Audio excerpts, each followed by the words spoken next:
Sell the fear, we cut the wire. Cancel us now, we rise higher. Truth ain't dead, it's a shadow band. We bring receipts they can't withstand. From the border to the bank, from the vote to the war, we expose every crack that they try to ignore. Yard open is cracking open the lines, pulling back curtains with red-pilled eyes. But can't define a woman. That's the whole damn sermon. Vote blue, stay poor, hate your flag, blame your race. 9 minutes with the red coating, we already put it in. Now the truth is out, and it's looking real life. Confusing the beat so black.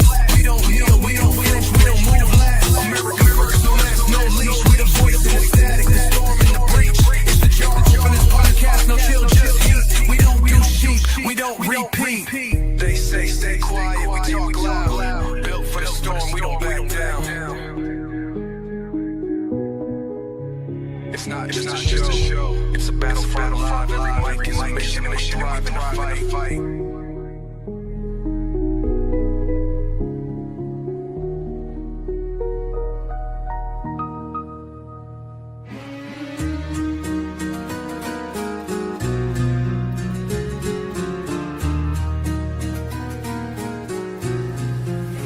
They can't close the jail, they break it down. Now the truth, and this thing is real. Like a flames in a beat, so black. We don't flinch, we don't move last. America, no mask, no leash. We the voice in the static, the storm in the breach. It's the jar open these podcasts, no chill, just heat. We don't do sheep, we don't repeat. They say stay quiet, we talk loud. Built for the storm, we don't back down.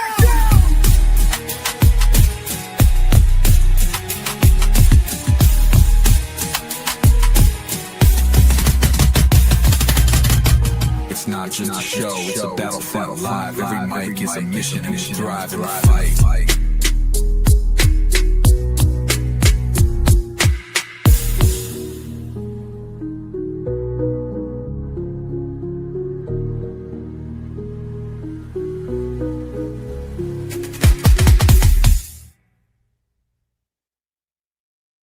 All right. Jar Openers Podcast. It's a Saturday. Appreciate everybody for tuning in while NFL playoffs are going on. We're up on StreamYard, and it's been a while. I've been broadcasting from Rumble Studio lately, so if we have a few bugs along the way, forgive us. But yeah, we're joined tonight by Danielle, maybe Danielle, as you probably know her from X, Justin Martin, who is Super Trucker, and then our friend Tab. I was wondering how to pronounce your last name. Is it Katicha?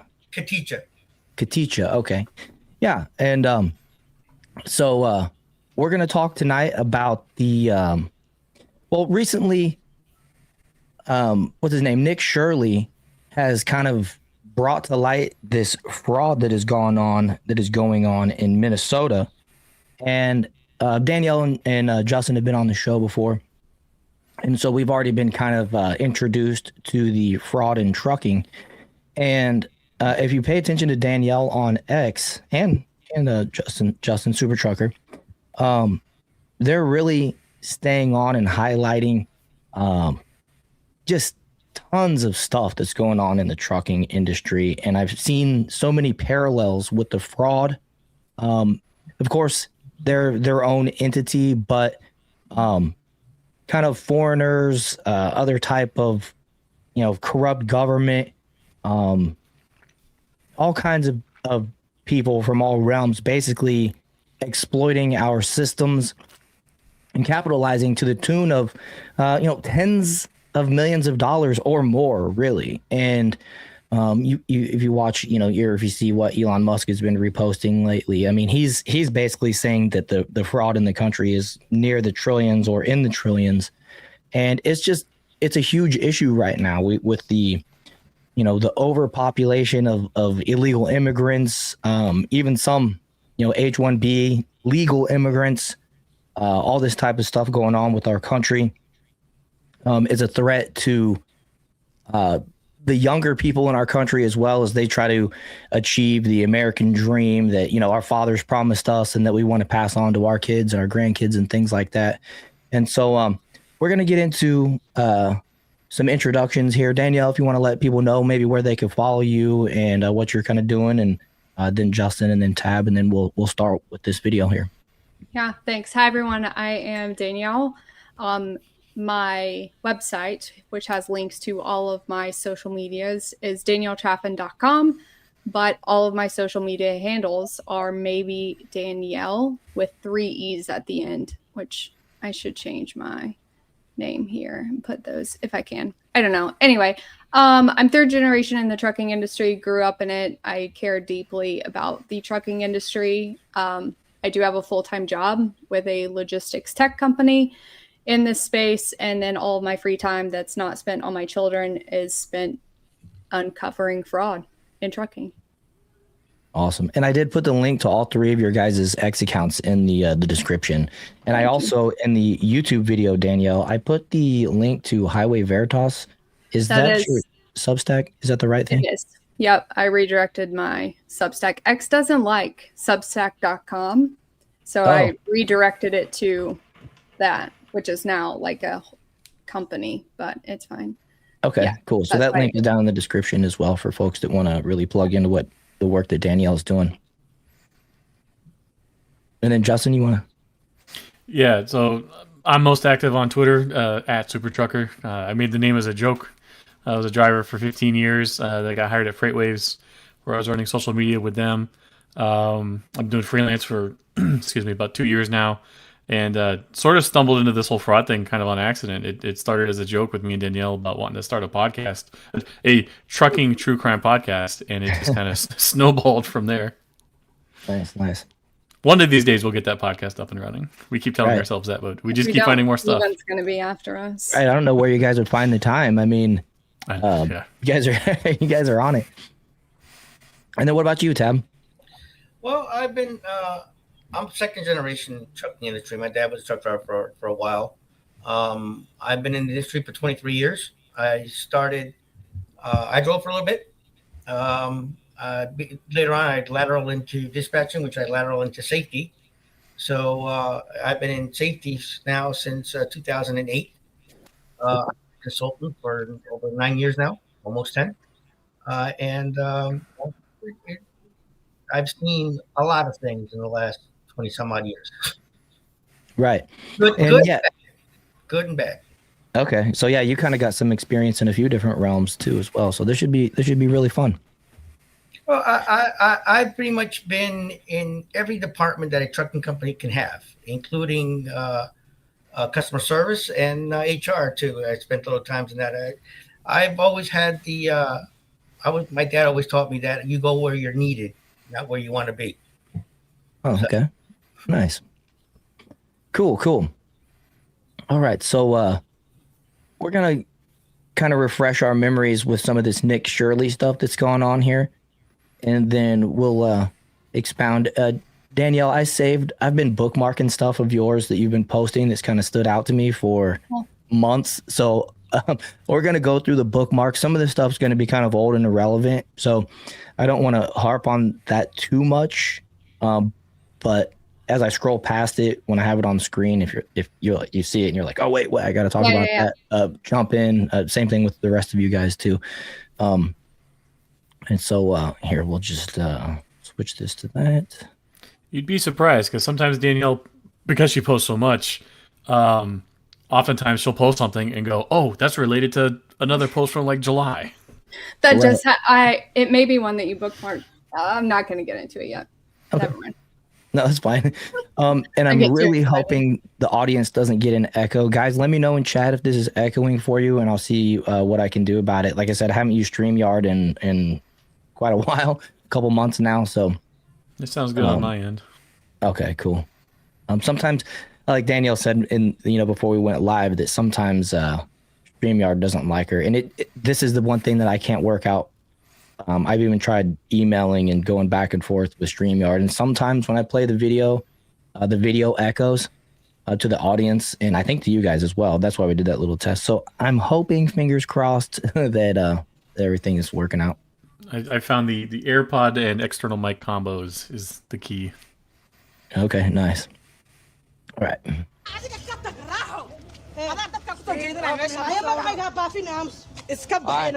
think we're moving on to the next location. Have a good day. As we continue to show the blatant fraud that was taking place here in Minnesota, Somalis started following us around the city. And now we're being followed by the Somalis. This is another daycare center, absolutely no signage, and there's no footprints in the snow of children playing outside. $5 million within the past 5.9 million in 2 years. 5.9 million they received in 2 years. That facility right there. And now we have a group of Somalis telling us in our vehicle right now. From this daycare center, we headed over to the infamous Quality Learning Center, which actually spells Quality Leering Center on the outside of their sign.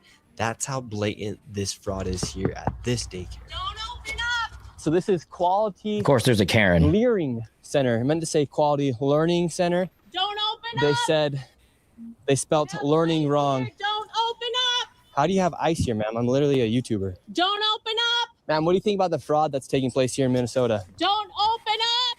We have ice!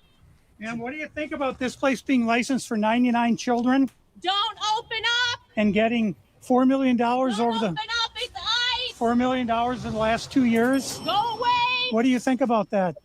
Are you in Go favor? away! Are you in favor of that? Go away! You know You're where they- not welcome here. Are you- Shame on you! Are you in favor of $1.9 Shame million on you. going It's illegally? She's yelling inside that it's ice out here and saying shame on these people. It's crazy. I think it was Dostoevsky who like described people as ideologically possessed, and the way he Right. described it is it's like a Jack in the Box toy. You just crank the handle, and then like you just know exactly what they're going to say as they're talking. And it's funny when it takes him like 4 or 5 attempts to really get her to like stop with the script and just finally like talk face to face for a second. But I don't think they could have shown anything to her on a piece of paper that would have convinced her they should have been there or that there was anything worth looking into. Well, technically, she is right. I mean, there is ice on the ground, so It does look very cold there. right? True. So maybe it's a public service announcement. That's a warning. Don't slip out when you come outside. Right. That's a good point. That's funny. Going back to one of the points that Nick Shirley made is that, this is outside of a daycare and there's no footprints in the snow. I mean, what stronger indicator can you have of people's presence than footprints in the snow, right? It's just abandoned outside, abandoned inside, besides the fraudsters that are going on. But we're going to play this just for another minute or two here. Open up! Fraudulently to this business that has Quality Learning Center but can't even spell learning right on the door. Don't open up! Ma'am, we are not ICE. I don't care who you are, you don't belong here. See, now the spell is broken. Don't open up! It's ice! You do realize that there's supposed to be 99 children in here at this building, but there's no one here. This is a child daycare Minnesota center. says 99 children. Paid $1.9 million this year in CCAP funding. Do you know where the children are? Were they kidnapped? They run away? Where are the children? This is state of Minnesota. Right here. And who are you? My name's Nick Shirley, ma'am. And who are you with? Nick Shirley. Nick Shirley on YouTube. Yeah, but who are you with here? Oh, he's just been doing some research investigating the fraud that's taking place here in Minnesota. Yeah, I'm with Nick Shirley. This lady, she's calling us ICE. We're just trying to put law and order back in the streets of the United States. Get rid of all the fraud. Have you ever seen children at that daycare center right there? Where? Yeah, it's right there. It says the child, you've never seen daycare. I haven't seen anybody in here. We're going to educate you on something. So what do you think about this daycare center? They spelled learning wrong. They've received over $1.9 million this year alone, and they're supposed to have 99 children here. I don't see it. 99 children. Have you ever seen any children here? None. Not at all. None. This year they got 1.9 million. Last year they got 1.5 million of your tax money for 99 children. We just want to know where are the kids. Yeah. And that's, I mean, what he just said, nearly $4 million in 2 years. This isn't small. This is huge. And this is obviously isn't the only one. This is wild, and I don't want to play too much of this. We'll probably move on from here, just because I know most of you guys have probably seen this video by now. If not, you definitely should check it out on Nick Shirley's YouTube channel. Oh, I was gobsmacked when they dropped it, and I was watching it, and all I can think of the back of my mind is, I bet you they got trucking companies there. And of course, Right. Daniel did some digging, and we're finding a few here and there. But what's interesting with that woman that they were talking to earlier, she wasn't questioning whether what they were presenting was true or false. It was, who are you? Right. Michael Malice has this great quote: the average human doesn't process information through a true false filter, but a us versus them filter.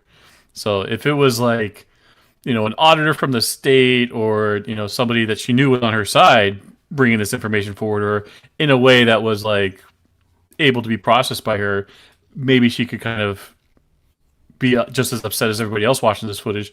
But because she immediately saw them as like somebody on the other side, it's like, I don't care who you are or what you're saying, you're the bad guys. I'm not listening to anything you're saying, and that's a problem, especially when you're trying to expose this level of fraud. Right. Yeah, totally. I mean, she wasn't. Well, it's funny because it's like her disorder. What did you call it? Call it Ideological possession. right. Yeah. It's like it blocked her hearing. He's like, "We're not ICE. I'm Nick Shirley from YouTube." And then she like didn't hear it the first time he tells her, and then finally she like kind of comes to her senses a little bit once the rage kind of wore out, the adrenaline wore out, or whatever it was. I mean, and just she's bold, right? I mean, out there, two guys. She's out there basically. I mean, nobody else is around. I mean, this is pretty crazy. Just how bold these folks are, right? I love that team up. People are describing it as like the the boomer detective and like the zoomer intern. I mean, so the older gentleman he was talking to, this guy he's like the Danielle of fraudulent daycares. He's been studying this stuff for years, has compiled stacks of data, and he's like, I have addresses and numbers to back this up. Let's go take a look, and here's the footage. Right. It's pretty wild. This all came out when I was actually traveling for Christmas, so I had to get caught up on it kind of later. But man,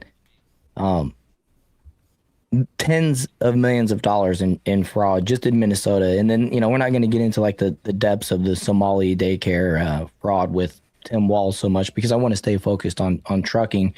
But like just like what kind of exploded the trucking industry into the mainstream eye was the guy here in Florida that did the U-turn. The U-turn. They ended up killing a family of 3, I believe. This is kind of this same type of springboard for awareness, spreading awareness, getting into the mainstream media, getting our leaders. Well, we're their leaders, but getting our representatives, our presidents, people kind of to look at this type of stuff and investigate it. And then even kind of what Justin said earlier, that there's I think you said it before the show, but this is kind of like it emboldened some other folks to go out and do some more like type of on the street type of investigating in other states, other cities. And I think this is just the snowball at the top of the hill, right at the top of the mountain. And hopefully the camera footage is really what's key, because these daycares had been investigated in the past, like a couple years prior. So it was like a big stink in local news at the time, but it never really hit the national news. Same thing with trucking. Even before the Singh gentleman in Florida, there were 2 prior high profile crashes that did kind of go mainstream, but there wasn't footage of those wrecks. Like, we saw the aftermath, of course, but we didn't see like the in-cab footage of the person falling asleep and plowing into them. So there was one outside of Houston, I believe, and then another that I believe they were both in Texas. One was a guy going through a construction zone, and then the Hope Trans crash where the guy fell asleep. So yeah, and now you see all these. Part of the reason why a lot of these crashes go viral now is there's a camera in the cab and somebody leaks the footage online. And right. I think having that stuff on film is what's making it spread like it is now. Nice. Yeah, that's a good point. What brought most attention, I believe, to were the two. The one down in Florida, where the driver pretty much shows no type of emotion whatsoever, Mm-hmm. and the one in Texas with Hope Trans, the exact same thing. The driver is just looking at the camera, also just staring, right? And I understand, people process trauma differently, right? But it's a little hard to swallow and no reaction whatsoever. And then you're caught on a flight heading to India the following week. Yeah. Yeah, definitely. I'm reading some of the chats here. Wikimoto said I'm late, but not. I forgot you have a very active audience. I gotta switch over to. Oh my goodness, I'm so behind on the comments. Yeah, no chat on the screen today, guys. It's gonna end up blocking somebody's camera. The guy in Florida pled not guilty. Of course he would. Of course he would, right? Yeah, And, I don't think any of them had pled guilty. Yeah, yeah, right. I was gonna remind folks, please do repost, like, subscribe, all that good stuff as well, if you enjoyed the show. Okay, so let me go to these bookmarks here. Actually, I had a couple other things from Nick Shirley. I was scrolling his feed, and I'm like, man, this is actually something worth showing, and this is something else worth showing. This one's crazy here. Hey, this grocery store, it's actually not just like a normal grocery store. I There's actually just saw this one stores today. inside of the grocery store. So right here you have one store. I here heard you have another store. I had even before the daycare thing, I had seen footage on TikTok of people looking at the grocery stores because they all run the same scam where they'll have a store next to like a Walmart, but the store, all they're doing is getting money from the government and then buying the stuff that they're selling at the supermarket from Walmart. Mm-hmm. Yes, that's wild. 10-4 Rubber Ducky. I like that name. He says, where else is this streaming? It's on Tyler TV, on Rumble and X, and YouTube. So when I was prior to coming back into trucking, because I tried to get away, I was in social work. So I thought I could get out of trucking. So I went and got a master's in social work and realized those aren't problems I can solve. So I came back to trucking where I can't solve problems. But of course, in social work, there's a lot of everyone that I worked with, from kids to senior citizens, they were all on some type of government assistance that was actually needed. They needed help to do something. The extent or the, I guess, like problems that I saw that I would consider fraudulent, those are not, like, I laugh at what I thought was fraud then. It was like people selling their EBT money or trading it for something else. And there were tons of people just trading their EBT funds or their food assistance, food stamps for different things. I thought that was so bad then. And now I'm like, I don't even care that you guys do it. At least you're using it. Interesting. Wow. Yeah. And now all of this comes out and I'm just like, what? Right. Is happening? Yeah, I think one of the more damning things like revealed from this is that a lot of this stuff, the cash goes somewhere and it's either sent out through remittance or I'm blanking on the name, but they have a term called Dalwa, where they just take luggage full of cash right out of the Minneapolis airport and send it over to the Middle East. I posted about that a while back and I was like, I don't understand how this helps us. And it made it to the other side of the algorithm. And there were some of the wildest comments about me not understanding the economy and this and that. And I was just like, you don't understand what's happening.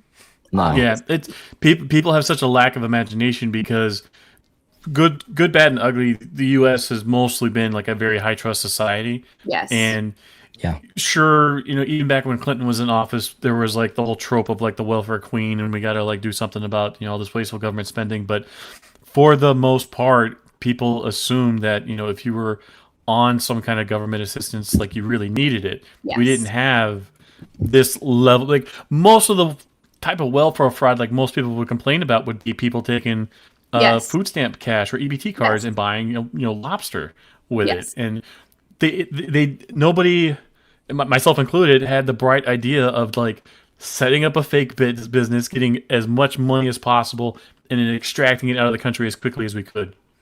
Yes. Yes. It's like it is a culture shock to realize that people would think of doing this. Yep. That's crazy. I got a comment up here from Andrea. Says, what gets me is these illegals feel very entitled, and they will tell you that they believe they are. Yeah, it really is. It's just it's an example of how the cultures just don't clash. Yep. You know I mean, what it's or totally the cultures different. clash. They do clash. I said that wrong. And I think we talked about this, Tyler, when we did the U-turn episode, the non-response for him, that is so difficult for us to understand. Right. I don't think that it was trauma for him. I don't think that it was like he was just so shocked there was no emotion. I just think that is normal. I agree.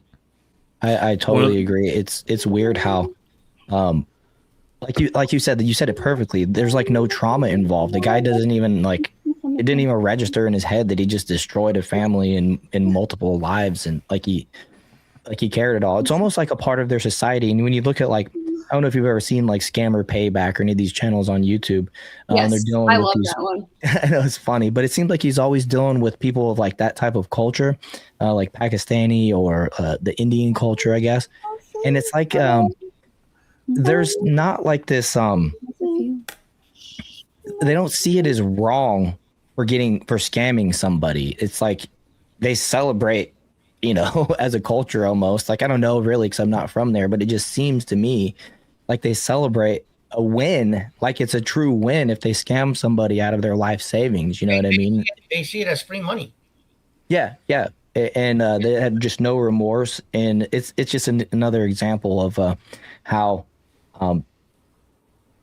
they're not compatible with Western civilization. I've been saying that a lot about some other things too lately, and it's just the Somalis and these folks, they're just not compatible with the way that we run stuff, and how Jay says right here, it's high trust is how we got here, and unfortunately, if you're coming from a culture and a society where there's not really a lot of opportunities, while you're there, inculcated in all of that, you just got to do whatever you can to get by, and if you're one of the lucky few that can make your way from there to here, it's like, holy crap, I've made it. I can literally do whatever I want. And apparently that's true because they were getting away with this for a while.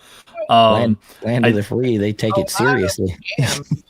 And where we're kind of coming and clashing as a nation is, as Scott Adams likes to put it, it's like the two movies thesis where like you could take a random sampling of people, have them watch the same footage, and like you'll have two different groups that come to two different conclusions based on what happened. And half the country is like, we got to shut down as much of this fraud as possible, get them the hell out of this country. And the other half is like, oh, these are just poor, helpless people that just are doing whatever they can to get by. And like, maybe there's a little bit of that in between, but I really think like when you're seeing it at this scale, either somebody is taking a cut of that and was helping them get as much through as possible, or these are like the craftiest third world refugees we've ever seen in our lives.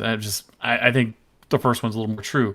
You can't get fraud at this scale without bureaucrats on the inside. Like none of us in this chat and watching the stream would have been able to pull something like this off.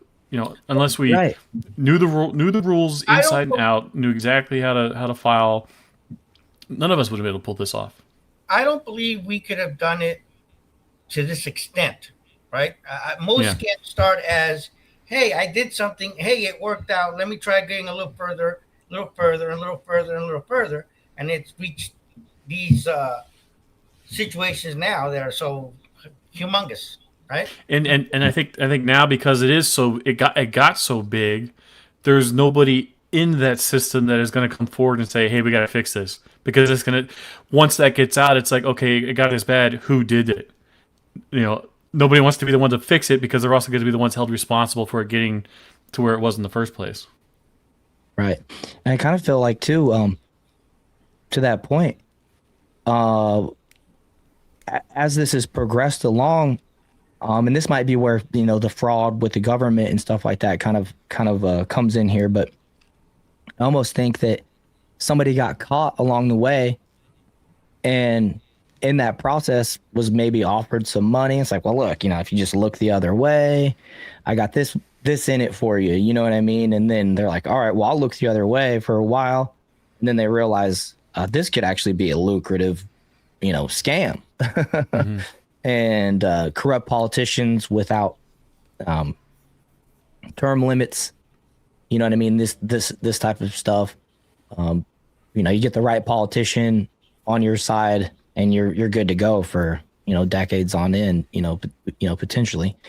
And then when your state like Minnesota, where basically you're captured by an ideology that is also not very compatible with Western civilization. It becomes easy. It becomes lucrative, and everybody's looking the other way. It's pretty crazy. It's very annoying now how they're trying, especially on the GOP side, they're trying to politicize it, and it's like they have no memory whatsoever. There are NPR articles from like a couple of years ago where local constituents in Minnesota are talking to their GOP representatives saying, "Hey, we're not saying stop bringing people here like permanently, but let's maybe slow it down or pause it." And the pushback from the GOP was, "No, shut the hell up! You don't know what you're talking about." Now, and by the way, we created the Somalian caucus for the GOP. Those same politicians are the ones coming forward saying, "We're going to fix everything." It's like, no, you all need to be primaried immediately. Like entire political careers need to be evaporated over this. 100%. I mean, to say the least, right? I mean, on all sides. Some people say, capital punishment for the treason that's involved. You know what I mean? Asmund Gold was saying the other day, we need to legally, within the realms of the law, through judicial trials and whatever, bring back what's it called? Crucifixion. I couldn't think of the word for a second. It's like, well, okay, well, maybe. But yeah, how you said right there, that these same politicians that got us into this situation are now, oh, we'll fix it. It's like, of course you want to be the one to fix it, because you don't want anybody else rooting around in what you've been doing. No, I think just that caused in the first place. Well, yeah, just like how we're. I'm sorry, Tom. Go ahead. Whether half the time, a lot of the politicians and a lot of the supervisors in government allowed it to happen. Because just because you ignore something doesn't mean you're still not at fault. Right, exactly. I think they're, Walls is signing off on this stuff. I mean, what happens when a football team does bad? The head coach gets fired, the GM gets fired. This is business. It's any business. You know what I mean? It's the players that are not playing. Right. The players aren't playing, and the bosses are allowing it. And so it's like, it needs to be stripped from the top down, essentially. I'm a Giants fan, so I know all about players not playing. Yeah, I'm curious. Young guys, though. I'm curious if there's going to be like a new generation of political candidates that try to come forward following like this whole thing. Like, by all means, get rid of Waltz and his whole gang, but like who's stepping up after him? Well, historically, this is one of the reasons I'm personally want term limits. Right? The people elect a new person, which for all intents and purposes wants to do the right thing. And then he gets to Congress or he gets to the Senate, where these legislators have been there for 20, 25, 30 years, and they don't allow him to do what he needs or wants to do. Mm-hmm. So the good old swamp. Exactly. I see here, Earl's daughter says, I've been traveling for the last month, and I can tell you the highways are crazy. Most truckers don't even know basic things, like when I'm flashing my lights, I'm letting you over. Man. Okay, little trick to that. Don't flash your lights. Blink them on and off. Because when you're flashing them, you're actually blinding you. You're blinding us as we're looking at our mirrors. You should turn them off and turn them back on. When you flash, it's like it's more of a, hey, I'm here. Stop what you're doing. When you turn it off, it's like, go ahead. I see you. Interesting. Okay. So don't flash the brights, turn them off and on. Correct. Okay. Yeah, and if the roads guys would understand that either. If the roads are bumpy, sometimes like especially with these new LED headlights, if a car's hood is like going up and down the road, it looks like we're getting flashed anyway. So having the lights turn off and then back on, that lets us know, okay, that was like intentional. They're asking us to move over. Oh, interesting. Okay. And if the truck driver is a good truck driver and knows what the hell they're doing, they'll blink their either their flash their trailer lights on and off, or put their hazards on first. Thank you. Yeah. Nice. And Yeah, I kind of. And a lot of truckers will expect that from other truckers. They will definitely not expect that from a car. Right. I do that in my I own do that in personal the car car. sometimes, and I it's do always it- I fun to think watch. that's the thing. It's, Yeah. it's ingrained in us. It doesn't matter what type of vehicle we're driving. We're going to do always the same thing. It's so funny. I got a crash course in that one time. Just personal story for a second. I drove from Kansas City down to Amarillo, Texas, and it was a lot of two lane highways, right? Well, 2 lanes going each way. Maybe that's a 4-lane highway. I don't know. And I noticed the truckers, they're communicating with their lights. Like once one is passing the other one, the one that's being passed will like flash maybe their trailer lights to indicate to the guy ahead that, yeah, you're clear. And then they can get back over in front of you or whatever. It's like, yeah, the back of your trailer. And so I kind of like just noticed a few of these things over and over again. So then I started doing weird stuff like that. It's very give you the CB, and now since some truckers don't have CBs or whatever, they have to find some way to communicate with each other. Yeah, absolutely. It's especially helpful at night. Right? Would actually teach them these kinds of things, so the new guys on the road would know. Right. Yeah, they don't teach you that at the CDL school. Exactly. They teach you to pass the test, but knowing how to use a CB is not on the test. Right, Maybe it should exactly. Yeah, it be. probably should be. These types of like formal unwritten rules are very important, especially at night, because when you have 70 feet of truck behind you and the guy behind you has his lights on, it's hard to tell the distance between the end of your trailer and where the beginning of their truck starts. So having just those common courtesies is very paramount to keeping the roads safe. I just want to say hello to TNT Motor there. He always says hello to me when I log in via Rumble there. So when I see your show, so Yeah, TNT is always here. He's a good dude. He's a friend of the show, man. I'll tell you what, we got a lot of good folks that watch the show. It's becoming a nice little family. And if you guys like the show, if you're enjoying it, find the channel Tyler TV. You can search Go Tyler TV on YouTube. We have a Discord. Everything's growing, but it's a nice little community that we're putting together here. And he said, "Hi, Tab. Great to see you." I assume all you guys can see the chat, right? Too. only when you pop up. At least okay. Tab, go to on the right side of your screen. There's a I don't see the regular chat. There's a comments tab over on the right in your StreamYard window. Well, I'm okay. I was on full screen here. I see but there's the Gotcha. comments. Well, hold on a second. That says private chat. No wonder. Oh, okay. Okay. Yeah, there you go. And Tyler has a very active audience. Most of these streams that we do, it's like, Yeah. smaller audiences. So maybe we'll get like a comment every couple of minutes, but Tyler's just like, Yeah, I love it. I love the people we have around here. It's cool. Okay, so let's I want to finish this quick. It's got another minute in this one, but I want to finish this over the weird stores within a store. Just seems super sketchy. And then I have another follow-up where he actually talks to one of the individuals. I don't know if it's at the end of this one or if it's in the next one. And then right here, but the point that I want to highlight is that the dude that he talks to mentions that he sends lots of money back to Africa, South America, one or the other. I don't know. America is the only place I'll go, so it's not here.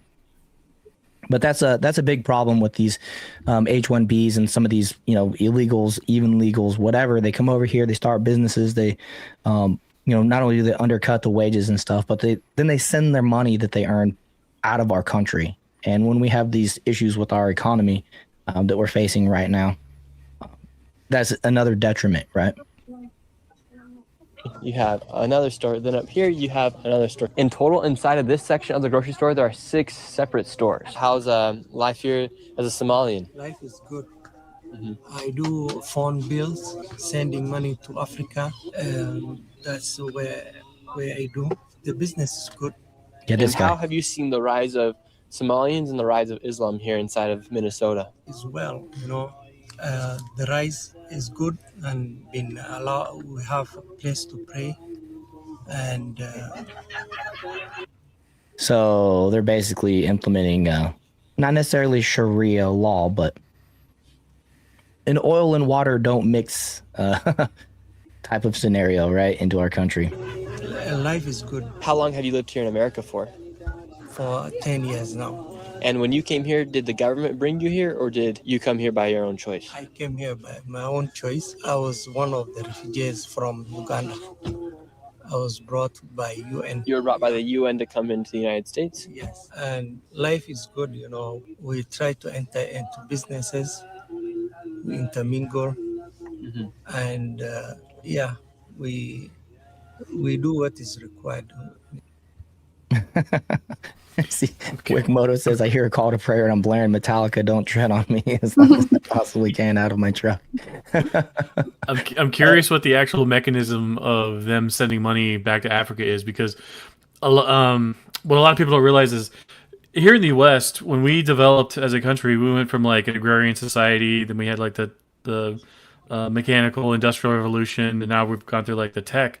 Africa has been able to leapfrog a lot of that, where you go from basically a totally agrarian society to having cell phone towers airdropped, into your village. So they're completely bypassing the whole first step of like having no telephone, then to a landline, and then cell phone service. They're going from nothing to cell phone. So mobile payment is like everywhere in Africa. Nobody carries cash around anymore. It's all through phone to phone, crypto, Bitcoin, etc. So everything the government's trying to do right now to stop remittance. I don't know the numbers on this, but I would have to assume like a big chunk of money going back overseas is done through these phone to phone payment transfers. I don't know if the feds have their eyes on that, because most of that stuff's done on blockchains. I doubt it, because like the what's the one app that doesn't report to the IRS? Zelle. Zelle, yeah. That one, like the government doesn't, as far as I know, they don't. Well, Zelle's different because you it's bank to bank, and so they're not. I'm assuming here a little bit. I don't think they're using Zelle to transfer money overseas. If both people are here in the U.S. and they both have bank accounts, 100% they're using Zelle. But overseas, you would just have to transfer your cash from a U.S. bank account to a crypto wallet, and then it's just wallet to wallet. Yeah, and that's easy. I've seen some people here at least here in New Jersey, that there are some mobile apps that they can do. They can link their bank account, for example, or not a credit card. I think their debit card, to a bank and link it with a bank overseas or abroad, and they can send it that way.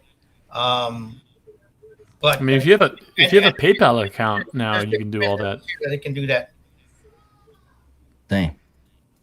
PayPal has its own crypto that's like linked to the dollar, so you can just do like a 1-to-1 transfer from your PayPal account to your PayPal crypto coin, and then send that coin to whatever wallet you got, and then have it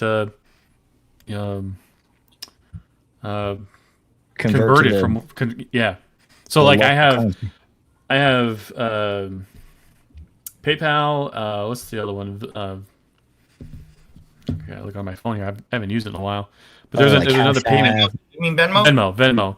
Yeah. So if you have a PayPal account and a Venmo account, you've never been able to transfer money from your PayPal account to your Venmo account to pay people, but you can transfer $5 from PayPal if you have any cash in your PayPal account, you can convert that into PayPal coin, send your PayPal coin to your Venmo wallet, and then have Venmo convert it into cash that you can transfer to people.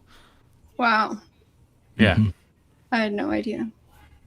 Yeah, it's pretty wild. And then, we've talked about VPNs on here before and stuff, and you can say you're located pretty much wherever nowadays and make transfers as well. Once it's in a crypto wallet, location does not matter. It's all digital. It's all online. There are no borders by design. Yeah, yeah.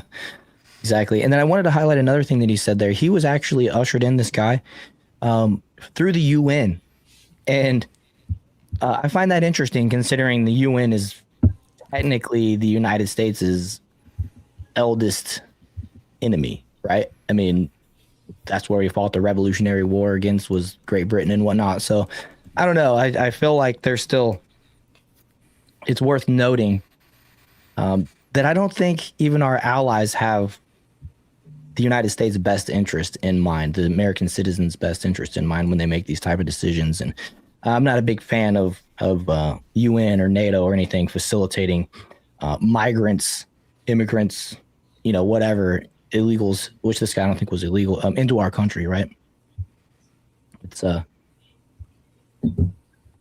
problem where I've said this a bunch of times, but it's like, go back to Jordan Peterson, clean your own room, that type of stuff, take care of first things first, essentially. And when Americans are suffering to the extent that they are, I mean, we gotta stop the bleeding at some point. And, Trump has cut off the borders, the southern borders, the illegals coming across and stuff like that. That was a good first step, but man. And the whole point of these refugee programs is like, these are ostensibly people coming from like war-torn countries, and their village just got annihilated. They need somewhere to live. Cool, totally understand that. But it's not supposed to be a permanent residency program. You are shuffling people around temporarily until the conflict is over. Then when the conflict's over, you go back home. And we're just that extra step at the end is what's been missing apparently for like the last decade and a half with a lot of these programs. Right. Yeah, you're right about that. All right, so let's go over here. We're going to look at some of Danielle's, some of the stuff I got bookmarked here. Let me pull it up on screen. That way, if you see anything, Danielle, shout. This is pinned. Should we play this? I didn't actually listen to this. I try to keep pins up that are like relevant to what is going on in the like masses. And so this one is really just talking about the chameleon carriers and being grouped. You can play it. Okay. So when these people come in, these people not American citizens, and I don't say that in a like super disrespectful manner, but I'm also very angry today. I like the anger. But we're also being conversational, so don't. This isn't a derogatory thing. This is just we're speaking. It facts. And it is facts. So they come into the United States, and in certain groups, every single person will register with the USDOT to get their own authority. And so they stack up those authorities, the trucking companies. When one gets placed out of service, like the one in Ontario, California today, they may place that one out of service. They have 20 more. So that would be the trucking company that gave the CDL to the illegal alien driver. So they'll come in and they'll say, you guys are shut down. And they're like, yeah, no problem, because I have 7 other companies from this same exact address. Correct. And even when we start looking at, so on those inspections, when they're pulled into the weigh station, they also log the VIN on the truck. And so we can go in and look at that VIN and see how many trucking companies it's been associated with. And the dates will all line up. And it's not always a red flag per se, because trucks can be sold. A driver can go work somewhere else. Those are easy to pick out and say, no, that's not an issue. But some of these, the entire fleet of trucks will move from one to the next, to the next, to the next. And they just keep going, and no one stops them. And that kind of reminds me of what's going on with these daycares, right? I've seen it, and I didn't highlight any of it here yet. And I probably won't, because I didn't think to save one of those. But you hear about like the Quality Learning Center, right? I'm not sure if that was the actual one, but there was one that was shut down. Mm-hmm. And then the next day it opened up the daycare center under a different name. And it just, that like echoes exactly what's going on with the trucking industry with the different carriers. And forgive me if like, I'm still a novice when it comes to the trucking industry. So if I say the word wrong or whatever, but I think it's the carriers, right? That are, they get shut down or whatever, and they reopen, or same address type scenarios, right? Mm-hmm. Well, just the other day, there was that footage of a semi-truck that was in a wreck, and the guys were swapping the sign as the tow truck was showing up. The name of the company was Quality Logistics, and they There's spelled no logistics. T. Yeah, they spelled logistics wrong. Well, okay. Sometimes they spell it wrong on purpose. That's true too. Yep. Sometimes they actually keep the same name, but Yep. the spellings. For example, interesting. you'll get somebody like an example, Old Dog Logistics, right? Common spelling, right? OLD, right? DOGS, right? And they'll come up and they swap it to Old Dogs, DAWZ or DAWS, Yep. right? In order for them to keep answering the phones with the exact same name. Oh. Yep. That is one nice thing about the more they that up, which is nuts because like it's so easy to catch. Well, what is the night? But in AI, for example, will not. We'll let it go. Grok has gotten a lot better, I will say. I dumped a file into Grok today, and hero work he did. Well, I applaud technology. Chat It's GPT, advancing like so fast. Baz is What- out. What is nice about Grok versus like some of the other LLMs is as long as you're constantly hammering it over and over again on a topic that you know about that is getting wrong, and you bring receipts to back up what you're saying, it will correct. The problem is when you stop doing that for a while, it kind of reverts back to like its old behavior. So for the longest time, if you went on Twitter and you talked to Grok about truck driver shortage, it would just spit back, ATA talking points to you because that's what all these LLMs do. So I spent like a good 6 months just constantly hammering it, saying like, this is wrong, putting the links together, showing how many CDLs we actually issue per year. And it got fixed. Like people would ask, because like when you get into a fight with somebody on Twitter, the first thing they do is they were at Grok, is this true? Right. And so for a little while, people would argue back and forth with me about a truck driver shortage. And when they ask Grok, hey, is there a truck driver shortage? It would say no. And we're like, yes, we fixed it. And so I stopped searching for a while, and I looked the other day, and it's right back to quoting ATA again. So I gotta beat up Elon's robot a little bit. I've been a member of CBSA for years now, and that point was always on everybody's mind, and a lot of us kept telling them there is no shortage. You don't have a shortage. You have a retention problem. Yep. We can't keep the drivers that we have. We have enough drivers. We just can't keep them working. I talked to people within the FMCSA under Pete Buttigieg at the Mid-America Truck Show a couple years back, and even they understood internally. Like they were doing his panel about lease purchase programs. It had nothing to do with shortages, but after the panel wrapped up, I pulled two of them aside and I was like, "Look, I gave my whole spiel and everything." And I was like, "What do you guys think about this whole truck driver thing?" And they're like, "Truck driver shortage," and they're like, "Yeah, we know it's bullshit." And I'm like, so what the hell are we doing here, guys? Because they'll say that behind the scenes, but then publicly it's, we have to spend a $30 million grant in California to get X, Y, and Z in trucking, and $10 million to this state and $5 million to this state. It's like, stop wasting everybody's money. Markets work. Let markets do their thing. When we have too many drivers, wages go down. If there's not enough drivers, wages are going to go up. Like there's going to be a correction. And one of the things we talked about on the last time that we shared a panel together, Justin, was UPS. UPS was offering older drivers, their senior drivers, retirement packages so they can retire them at 45, 50, 60 bucks an hour so they can hire new guys at 20, at 25, 30. So how can you do that if there's a shortage? Right? If they are publicly saying this, where's the shortage? Yeah. The only time UPS ever had a shortage was right during COVID, because I was working at the post office at the time as a truck driver, and they were trying to snipe guys, and they did catch a couple from us because they were offering insane sign-on bonuses. I mean, this was when the volume was through the roof, and that's because guys people are getting paid to stay at home. Yeah. Well, if I go to work 40 hours a week, 40, 60 hours a week for $1,200 when you're getting paid from home to stay home. Well, and what a lot of people didn't realize was it was going to be very temporary. Like, yes, it sucked at the beginning, and it sucked during that time because volume was insane and stuff needed to get moved, but it wasn't going to last forever. But everybody was operating under the assumption, especially new people coming into the industry, that that's just how things were going to be from now on.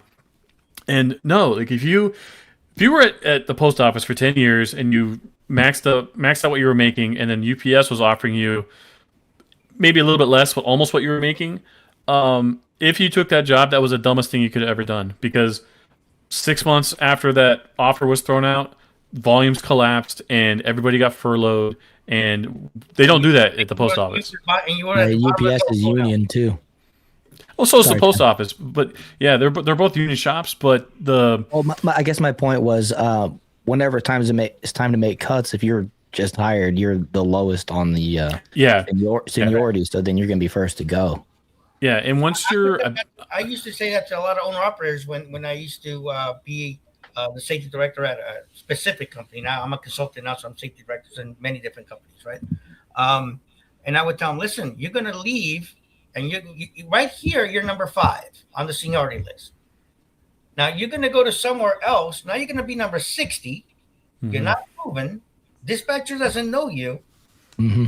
And they may throw a few jobs the first couple of weeks to catch you, but after that, where are you going to go? Right? Yeah, and you so, and at that time, it's classic when I tell them you're focusing on the first tree, you're not focusing on the entire forest. Yeah, yeah, you really got to, if you're going to make a big jump like that, you really got to make sure wherever you're going, there's a high enough attrition that, yeah, you're starting at the bottom, but you have to ask yourself, where am I going to be 5 years if I stay here versus 5 years later if I go to this other place, and decide whether that jump is worth it. And going from the post office to UPS, at least at that time, was not worth it at all, because UPS just signed a new contract, but again, once volume collapsed, they had to start making cuts. I believe it's 5 or 6 years. Once you're past a certain point at the post office, you're they have a special term for it, but you can no longer be furloughed. You have enough seniority that like you're basically guaranteed your job for life. Interesting. Tenure? Yeah. Is that tenure in college? In college, it's called tenure. Yeah. Yeah. Yeah. No, they had a special term for it, because there was like furloughable employees versus like furloughable. Interesting. So since we kind of mentioned the post office, what was it that happened here recently with them trying to? I don't even know the whole story. Can you explain? Can you guys explain what happened? Because I know it turned out to be a huge mess. Yeah. So there's 2 ways that like the bulk mail gets moved across state lines. When you send a letter and it gets picked up at your mailbox, and it goes to, we call them stations, we don't call them post offices. So it goes from your mailbox to a station, and then from the station to the plant where it gets sorted. Most of the mail going from one plant to the next, or from a plant to what they call a network station. A lot of that's handled by contractors. So some of it's moved by actual USPS employees, but the rest is all moved by contractors. So I was a contractor for a bit, and then I got hired in directly at the post office. For the entire history of trucking in the U.S. up until a few years ago, USPS would do bids. So they would have a route, throw it up on a bid for contractors to bid on, and then they would decide, okay, carrier X, Y, and Z, you're responsible for running all the mail in this lane. After COVID, they started using brokers to find the carriers to run these lanes, and even before they started brokering this stuff out, not all the contractors were that great anyway. There were some great ones. I drove for one, and I drove for another one that wasn't so good. But once they started brokering this stuff out, the network was just completely taken over by a lot of these shady carriers. And these carriers' drivers, a lot of them are here using non-domiciled CDLs, and that it's a huge security liability, because to be a postal employee, you have to be a U.S. citizen or a green card holder. There's all kinds of background checks you have to pass through. Mail plants are secure federal buildings. You have to have a badge to get in and out of the building. So if you're dealing with a different carrier every single day and a different driver all the time, none of these guys have been vetted. They haven't had their background checks run. They don't have badges to get into the building. So we're lucky right now that I don't think these guys are stupid enough to mess with the mail. They just want to haul it because it's really good freight and really good money. If they were actually malicious actors, they would get caught immediately, and postal inspectors would be all up in their business. I don't think they're that stupid. Right. And I hear you. Those are the dudes that you don't want to mess with, right? Yeah. It's weird. Growing up, I heard that like if a mail truck was going through, they actually have like priority on the road over like every other vehicle. Have you guys ever heard anything like that? Is that true? We hear rumors like that and we joke about that kind of stuff, but at least the reality on my end. So like, I take a straight truck to 30th Street Station in downtown Philadelphia, or Center City as we call it, and there's nowhere to park. They don't have truck parking there, but I'm in like this big 11-ton semi truck, and there's a Philadelphia police officer parked on the corner, and I pull up right behind him, and it's my first time there. I've only been working on the job for like a month. And I get out of the truck and I walk up to him and I was like, "Hey, I got to pick up mail inside the post office here. Where can I park?" And he's like, "Just right there." And I'm like, "Well, this is a no parking zone." He's like, "You're federal, man. You guys can do whatever you want." So that's about as far as it gets. We're immune from parking tickets, but as far as like speed limits and bridge weight, there's a in Northeast Philadelphia, there's called the NDC, the Network Distribution Center. There's a 4-ton bridge limit right next to the plant. And even postal employees, they get popped all the time going over that bridge. So we're not immune from traffic laws and stuff like that. But as far as like having to park somewhere, yeah, no one messes with us. Okay, yeah, I just remember hearing that as a kid. Like if there was an emergency vehicle coming through in a like a mail truck, like which one is required to veer out of the way by law? I always heard that it was the emergency vehicle, which I don't think a carrier is going to actually like make them get out of their way or whatever, you know what I mean? But I just always thought that was funny. But anyways, please continue with what was going on here with the recent events. Yeah. So along comes the new Trump administration 2.0 and our new Secretary of Transportation, Sean Duffy, and he puts out this interim rule saying we're doing away with this whole non-domicile thing. And so the post office tried to follow the rules. They said, okay, no more non-domicile drivers on our docks. If anyone shows up, it's called a 55 PS form 5500. Day 5500 the trip, and that driver is turned around and walked out the building. That lasted less than a week because the mail started piling up. And you have to understand, we call it the mail stream. So all the mail coming in and having to leave, the term we have in that is called the mail stream, and it never stops. As soon as there's a delay somewhere, it just immediately starts piling up. And so delays are like your worst nightmare. And it got so bad so quickly that they just immediately reversed and have been not public very much at all about it. They very quietly rescinded that rule. And so right now, if you're on the road and you see a semi-truck hauling mail, you have no idea whether that person behind the wheel is qualified or not. Right. It sounds like terrifying. Sounds like it's more likely than not that they probably aren't qualified. Now, what is exactly, for those that don't know, what is a non-domiciled driver? Danielle, So- you want to take this? I'm not trying to hijack the conversation, but it's just everything you're bringing up is like literally stuff I personally did. So my first CDL was a non-domiciled CDL, and it is the original intent behind a non-domiciled CDL is it's just a commercial driver's license for somebody in a state in which they don't live. So I went to trucking school. I was living in Indiana at the time, but I went to trucking school in Wisconsin, and the hotel we were staying at was my address on my CDL. Obviously, you don't live at a hotel, so my CDL at the very top said non-domicile, and the company I was driving for sent us home. They said, when you get home, change your license back to your home state and then come back to work. That's it. That's all those licenses were intended for. And I believe it was 2016 or 2017. I forget which state, but one of them decided we're going to start using those, because you'll have people that come into the country, and whether they have legal status or not, they claim political asylum, and they have to get a court date. So because of the huge backlog in the courts, that date could be 10 years down the line. Well, you can't have this person just sitting around not working for 10 years. They got to do something. So they're given an E8, a employee authorization document card. Yeah, a document, like an EAD card. And so a lot of these guys went into trucking because it's one of the few industries out there where there's no barrier to entry. You don't need a high school diploma. You're supposed to speak English and everything, but that rule was not enforced for the longest time. So that was, if you were fresh into the country, that was a great living for a while. Yeah, that makes sense. And then we've looked into, in previous shows, we've highlighted how guys were going into drivers trying to get their CDLs. They were like hiding iPhones in their shirts and cutting holes and had like microphones in their ears and literally like holding the test up for people outside to basically tell them the answers and stuff. So, okay. So I was curious because, the non-domiciled driver, I just wanted to clarify that because, you know, it almost sounds like they're all like H-1Bs or something like that. So, okay. So it just means that you're basically licensed in the state that you don't live in.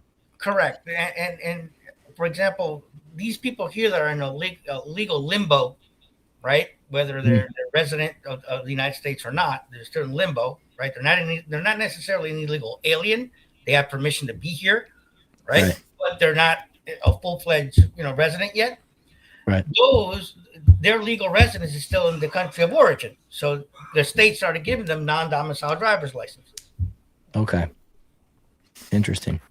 Yeah, the whole, like, on the tech side, where everyone's losing their minds over H-1B visas, we don't have H-1Bs in trucking. We don't need them. They don't need a visa. They enter the country, they get an EAD card, and they get a license, and they're just driving a truck. Danielle has found cases where guys are in the country less than 2 days, and they're already in a truck driving. That's insane. Mm-hmm. That is insane. Oh, wow.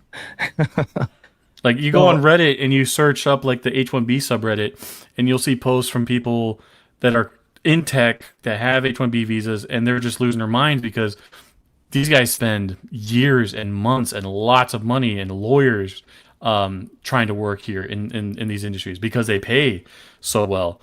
Meanwhile, if you just want to drive a truck and you're not in that same caste, 2 days you're in a truck. I had many.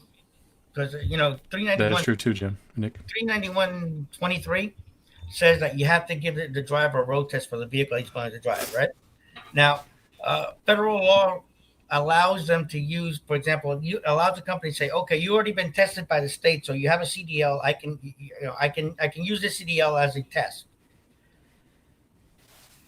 What I used to do is I used to go out there, put them on the road myself, and test them myself. Right, and a lot of those drivers, I ended up having to take the wheel myself and come back. Oh. I was like, no, do me a favor, pull over here before we crash. Before we crash, wreck the truck. Yeah, exactly. And run the gear. They had their CDLs for, some of them 2 years. No, that is so true because even before like this whole like immigration thing kind of got, where it is today, at the height of my career when I was hauling military freight, the company I was driving for at the time, we had a company down the road from us. It was a environmental hazardous waste company that went out of business, and they had 20 drivers, and my company wanted to hire a couple of them. So for like a month period, they put 2 different guys in the truck with me for a couple of weeks. One guy was pretty good, but the other guy, this guy Ed, just a absolute waste of oxygen. This guy was. I mean, he almost got us killed a couple times. We were going to a base. Oh yeah, just slow too. Oh my God. So we're hauling military freight, and it's all team. So you're incentivized to run as many miles as possible because the more miles you run, the more money you're making. So I drive at night and no traffic, so I can do 700 miles no problem because we're out west.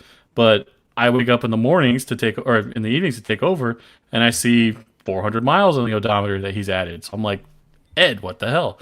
And our company splits the mileage 50-50 with the drivers. So that team up didn't last very long. But we pulled into a base in Louisiana one time, and a lot of bases, like when you get your oil changed, you got to pull over like the bay at the like the Jiffy Lube or whatever.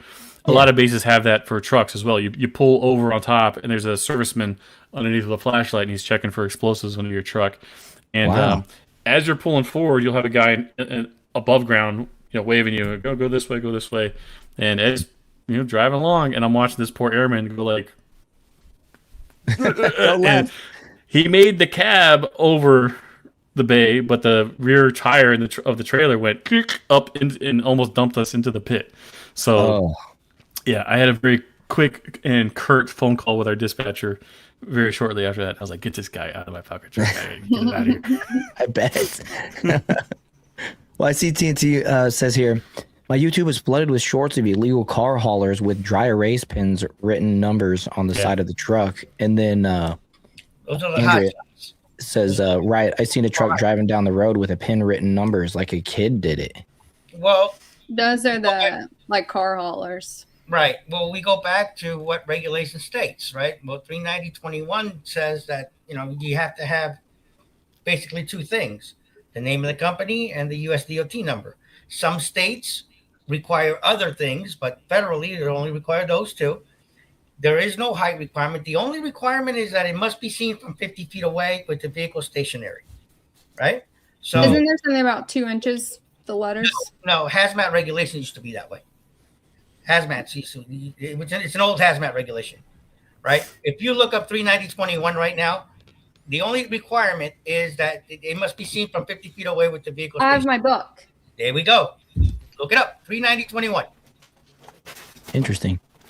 Nick says We 2 all- inch numbers. I only go. ordered this so I could love say it. that I have it. Oh, wait a minute. I can't be left out. Hold on. I'm going to go around mine again. Well, I so love this. some of the older truck driving community, they really don't like me for whatever reason. I'm literally just Here we go. making their voices louder. And they always yell at me about not having a green book or not knowing what's going on. So I ordered one just so I could And tell them that I have it. they're Right. not that expensive. No, Well, see- it's like $6. I pay If more you- for shipping than for the book. Pocketbook, If right? you- Which makes I'm in the middle of taking a bunch of certification courses. So when you sign up for these courses, they send you like a FedEx box just full of things. So this one is a Air Force manual for air maneuvers for hazmat freight. Then I have. This is funny. I feel left out. I'm looking around. Do I got any kind of book? Do I got a Bible? Anything that I can pick up? It would put Nothing you right to here. sleep. For sure. So that one was Air Force. Then this is called the IATA. So this is commercial hazmat by air. Wow. the IATA is by air. Yes, by air. I'm a hazmat. And then we have the I'm IMD familiar with IATA. IMDG code. So this is hazmat by boat. Correct, by vessel. International. Wow. Goods. I got a Tyler, you sword. had so much knowledge on your call tonight, on your show. Yeah, this is awesome. And that, like I said And then, before, I and do then my appreciate this you this is my copy of my green book. They gave you a nice, real big one here. And don't forget the actual hazmat HMR, right? The hazmat regulations book. They didn't send me that one. Just the just 49 CFR IATA and Yeah, 49 IMDG. I got enough. So I got this right here. Danielle, you posted 6,500, 7,500 Somali-owned trucking companies in Ohio. We haven't even seen the Eastern Europeans yet. So on this one, I don't know exactly with which I have done this, is like run the surnames through like Grok or ChatGPT to get the origin.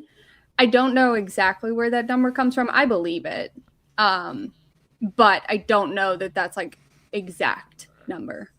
Okay. I don't really know where that comes from. But LLMs are like invaluable for that kind of stuff because we'll find companies and we'll look up like who the registered officers are, and I'm like this name is literally like 7 consonants in a row. I have no idea country of origin, so I just copy paste it to ChatGPT and I'm like, where is this from? And it'll be like, oh, that's Uzbekistan. Oh wow, man, you guys know how to use the AI. And You have to. I believe, You have to. I believe if I'm working off a memory here, so forgive me, but I believe Uzbekistan is one of the nations that have the famous no name given driver's licenses. those are mostly Indian. They're mostly Indians, but Like they're all 99%. correct. Yeah. There are about 4 or 5 different countries that are allowed to have that no name given. It's India, and it's a very small region state in India too. And A lot of these guys. Sorry, Justin, to cut you off. With the actual no name given or no given name, those are nearly 100% Indian in trucking. The FNU, LNU, first name unknown, last name unknown, that's like every other country of origin. But the no given name is almost exclusively used by Indians. So I don't know if they came through at a certain place in California or Washington, wherever, and they did that. I have no idea. no name given is actually under immigration documents. But we were commit the offense talking already with no name given. Yeah, but in the space the other night, we were talking to the one guy, I forget what his name was, anonymous account, and he said that they don't bring any documents with them. So when they cross the border, whatever name they give the officer is what the officer uses. Right, because under UCIS guidelines, it says what to do in that case, and it says to actually put the actual name, no name given. But why is it only Indians? They're not just Indians. No given name is almost exclusively Indian. Exclusively, but if you look at that Chapter 5, right, it will say that I believe the 5 countries that are in fact, hold on a second. Yeah, but the other ones will use FNU or LNU, first name unknown, last name unknown. So there's multiple different. Yeah. It's a whole bureaucratic alphabet soup with this too, because you're dealing with immigration policy colliding with business registration, driver's license issuance, and DMVs are kind of like in the middle. What really needs to happen is just get the heads of all of these bureaucratic departments and like lock them in a closet for 6 hours and just let them duke it out until we get like one universally applicable rule and format to do a lot of this stuff. Because what Daniel was talking about with that space we had the other night, we only see this in trucking. You don't see 5,000 bakeries or 800 nail salons registered to so-and-so last name unknown or first name unknown so-and-so. It's all trucking. And because it's the... I'm sorry, Justin. No, go ahead, Ted. It's just the caste that these guys all come from. You talk to anybody from India, and it's a very caste-based society. Like you're. Well, it sounds like they have handlers. They just have their methods. Well, most of the Indians that come to this country go into trucking, right? They go from a certain caste, yeah. Right. So they don't go into bakeries. They don't go into whatever other businesses that you see. It's kind of like what we're saying right now with daycares with Somalians. And Somalians are trucking also too, in some factors. There was a Substack written last year. It's called the Patel the Patel Mafia or something. It was all about how like over the last 40 years, like they've completely taken over the hotel industry, and it all started from one guy who came in here in the 50s and just started buying up hotels left and right, and immediately imported all of his cousins, and they brought their cousins, and it circles out from there. And we see the exact same pattern of behavior through all the convenience stores and now all the trucking companies.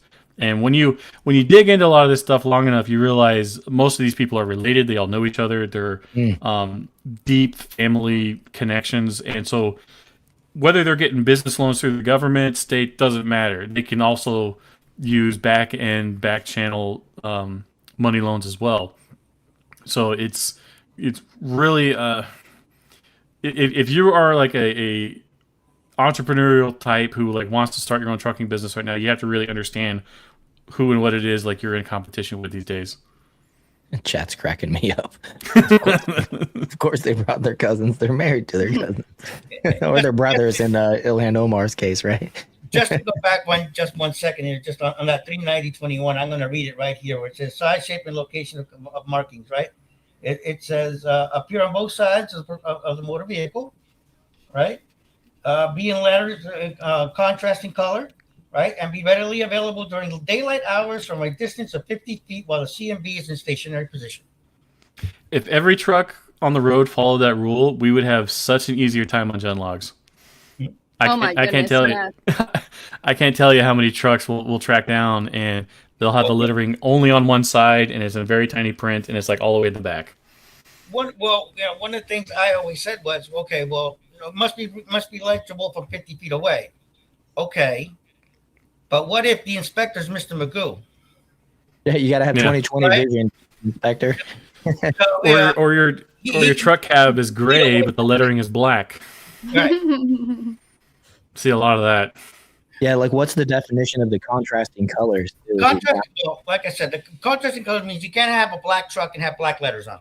Right? Yeah. Gray letters. We do see that though. So you have a white truck with black letters. You have a white truck with red letters. You have a blue truck with red letters or white letters, right? It has to be a contrasting color, right? Right. However, how What would about this one? displayed? What about this one, Tab? What do you think of this one? Again, how it is displayed is not in the regulations. So if you put a sign, right, and you have the internal and you put tape on it, unfortunately, and it's not my rules. I just follow them. I don't make them, right? I just want to say that out loud. I just follow them by the letter of the rules. That's legal, and an inspector has to let them go. What if the numbers on there are not real? Well, that's a different story because now they're displaying a different authority. Okay, what would you trust more? A carrier with sign taped on, or a carrier with the sign on via like a magnetic sticker? Right. This does not look professional. It could be either or. The problem with magnetic stickers, they don't use magnetic stickers because at highway speeds, those magnets will tend to peel off. We've seen images on Genlogs of that happening. Yes. Right. So maybe they need to tape those on too. I don't know. It's just or weird, you have a magnet and then a magnet on top of another magnet so it doesn't stay on as well. Right. My favorite is I'm so sorry, Tyler. My favorite is, like the clear plastic that will go in a binder, like the sheet protector. Those are my favorite. Slip them out. They take the sleeve, put it back in. Yeah. So they'll tape the sheet protector on the truck so they can just slide the paper in and out and change them. That was clever, I thought. So what would be like a legal reason for somebody to use this rather than taking actual stickers and sticking them to the side of the truck? Okay. If I own my own truck and I'm running under someone else's authority, that's a reason. Right. Or if you just bought it. And or if you just bought it the same day. Yep. Well, if you just bought it and you're still transporting, you're technically not in commerce, so you don't need to be. It doesn't need to be displayed. But if you were, one of the reasons that they can do that, as Justin says, I am the owner of a truck. I am the owner of the truck. Now I am leased on. I can be leased on to 3 or 4 different companies. So today's trip, I do it under ABC. Tomorrow's trip, I do it under XYZ. Right? So does that happen? Can it happen? Yes. Does it? When you see that thing, 99% of the time, it's usually some type of Canadian company. It is, right? Because, but it is under the regs possible to do that. Yes. Okay. So, and that was if I ever, which now the conversation has changed quite substantially. But when I started posting on some of these, there was so much like legality pushback over trip leasing, which I just think is ridiculous. Tab, how much or how prevalent do you think trip leasing is today? Trip leasing, believe it or not, is not that common. Most I didn't think operators will lease onto one company and stay on with that company. Yeah. Okay, and they will leave. However, lately there have been ways in which a lot of these guys are finding their own trips and being leased on with other companies. It's a very, very small percentage. Yeah. Less than single digits. I'm talking less. Certainly does not account for what we're seeing. Around 2%, exactly. Maybe 2% at most. Right? But it is possible to do that. Yes. So and by 39021, they have to take those signs off that XYZ and put the transporting under what authority they're running under that day. Yes. It is, and I had some discussions with some people. You can't do that. And we went. My thing is, I feel like Warner Wolf sometimes. Maybe I'm giving up my age, right? But Warner Wolf used to say, "Let's go to the videotape." Well, I keep saying, "Let's go to the regulations book," right? So it is possible to do that. Yes, and I think a couple of times when I first met you, Danielle, we ran into a couple of some of those legalese type issues that you kept telling me. Really? And you go, yes. Showing it to you, right? Well, I will tell you, if I ever start spitting out FMCSA regulations by the number, I need to go to like a mental hospital. I'm gone.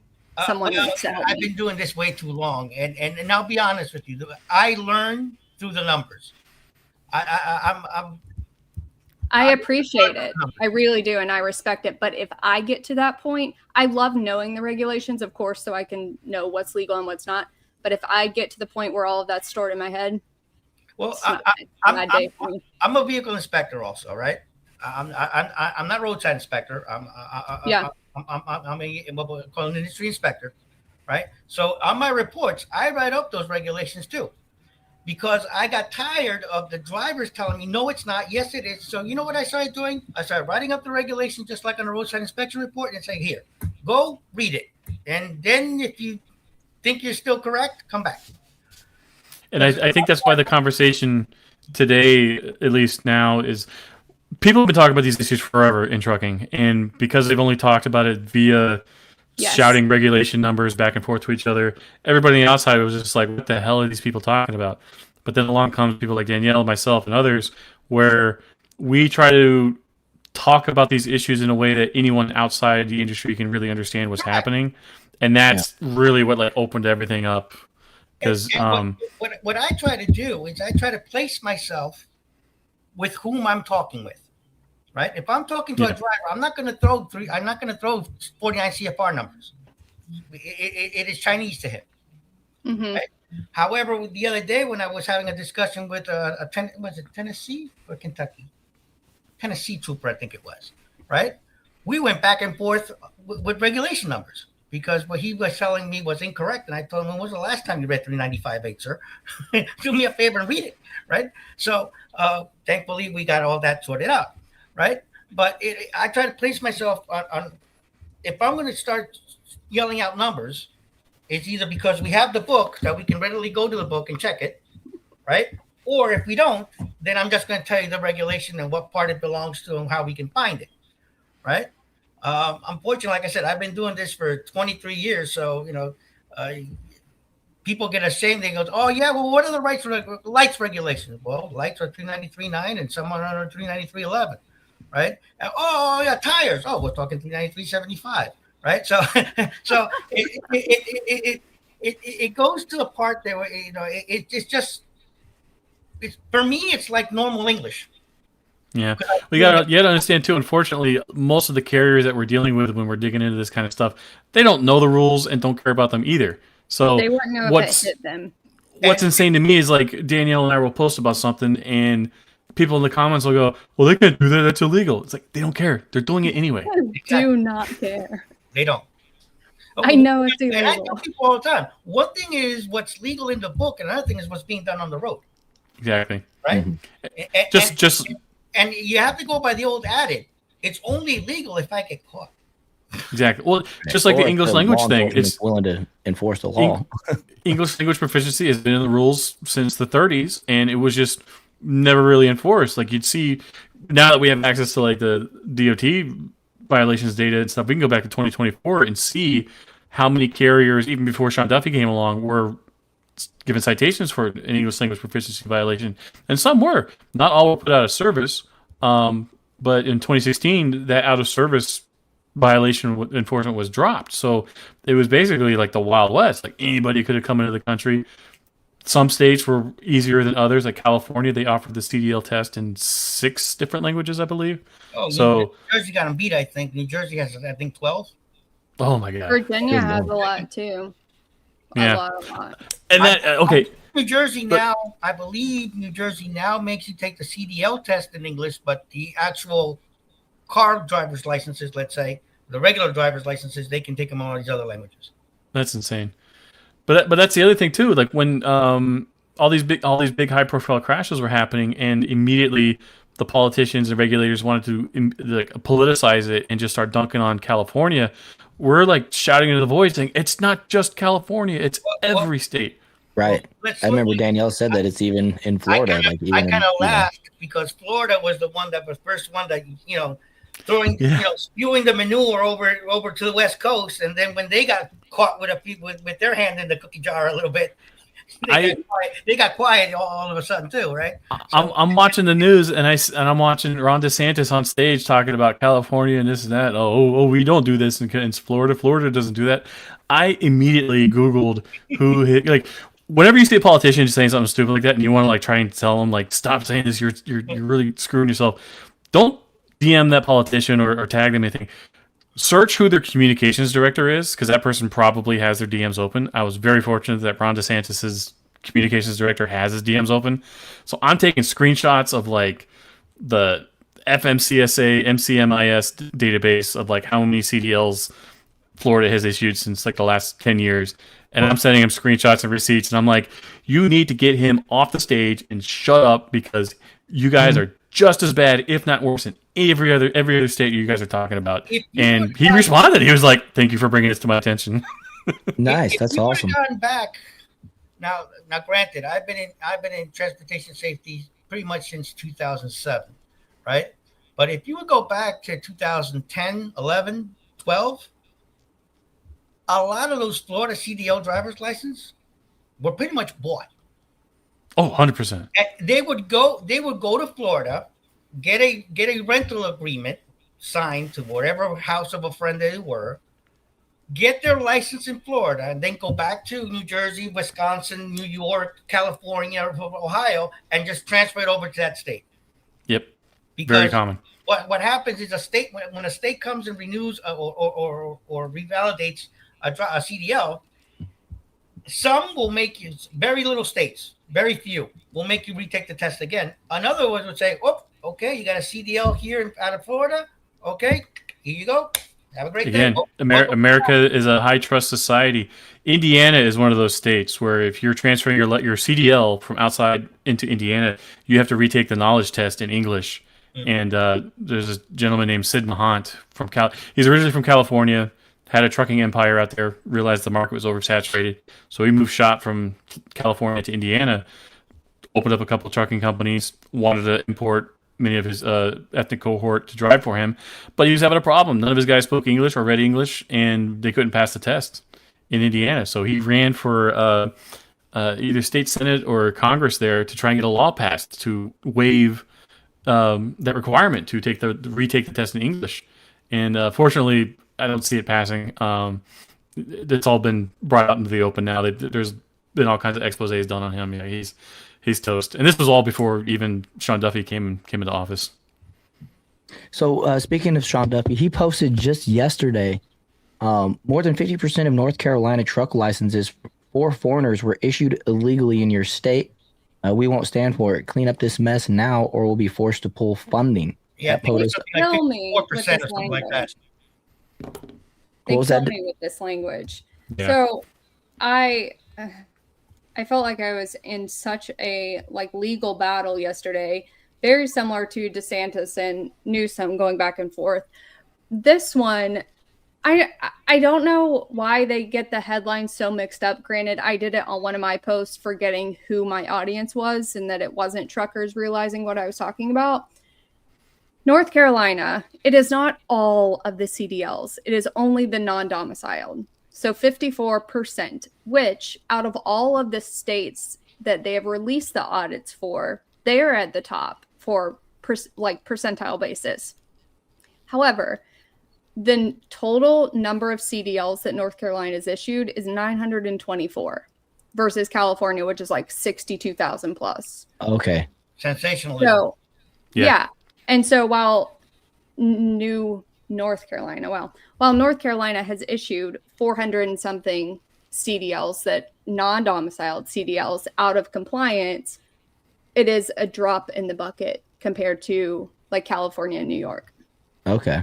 So that's relevant. Yeah, when you're just looking at the percentages, it kind of throws off the Yes, because at first I was scale. North Carolina is not even on my list of places. And then Tennessee actually released, which they haven't even audited Tennessee, or it's not on the list of states they've audited. Tennessee released that they've sent letters to 8,800 truck drivers that they need to come in and attempt to renew their license so they can see if it's legitimate or not, or if they need to go back to being a regular license holder or whatever. And that's when I realized that North Carolina, I was like, wait a minute, how many of these are total? Because there's no way that North Carolina was not on my radar and has surpassed New York and California. Right. Okay. But it hasn't, because it's the because of the numbers, right? You said 60,000 compared to less than 1,000, roughly Yes, 1,000. exactly. Okay.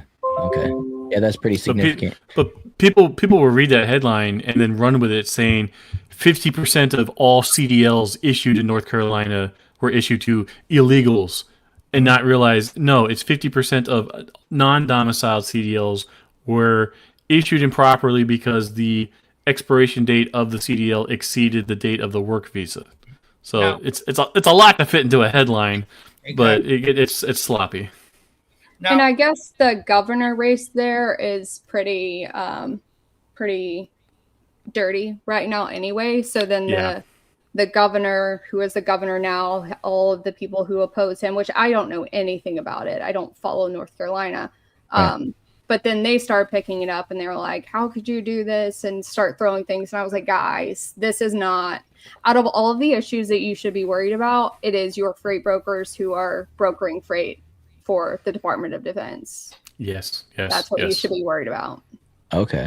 one of the main things that I have issues, I'm going to say an issue with the non-domiciled driver's licenses is these DACA people.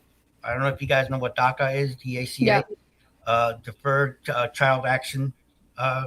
It's a protection for when minors come into the country illegally with their parents, right? Okay. It started back in, I believe, 2016 or so. So wasn't it an Obama thing? No. No, Yeah. DACA is super old. I think it was before that. And even President Trump has said he doesn't want to mess with DACA. He's okay with them, right? The only problem is DACA people also get non-domiciled CDLs. Yeah. Right? And they know, and most of these guys are old enough to get CDLs. Are how, because DACA, you qualify for DACA if you're 16 or below, right? Half of these people know English, have gone to school, or some of them have even gone to college or whatever, and they're still getting on, and they're getting gripped in here with these also because technically, like that legal limbo what we were talking about, right? They legal residents still in the country of because they don't have a legal path yet to citizenship, or they haven't made one yet, so they fall under these categories too, which unfortunately they're what I call collateral damage, right? Because 100%. half of these people all speak English. They are mostly very good Americans, right? And they're just caught in that limbo. They're collateral damage. So the situation is not as easy as many people think it is.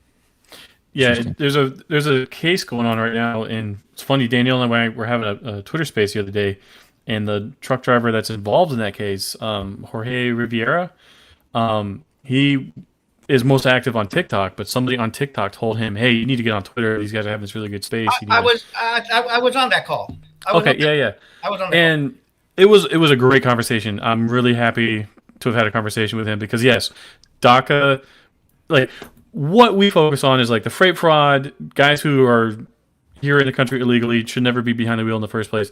Unfortunately, the hammer that they had to throw from the federal government to fight that also caught these DACA guys in the crossfire, and I feel terrible. Like DACA should be completely absent from this conversation. Like those guys have been here their entire lives. They had no choice in this matter. As Jorge was explaining to us, he's like, "Look, I've had my CDL for over 10 years now. I went through the steps they told me to do to get it." So did it in English, and most of them speak English better than some of us Americans. So, yeah.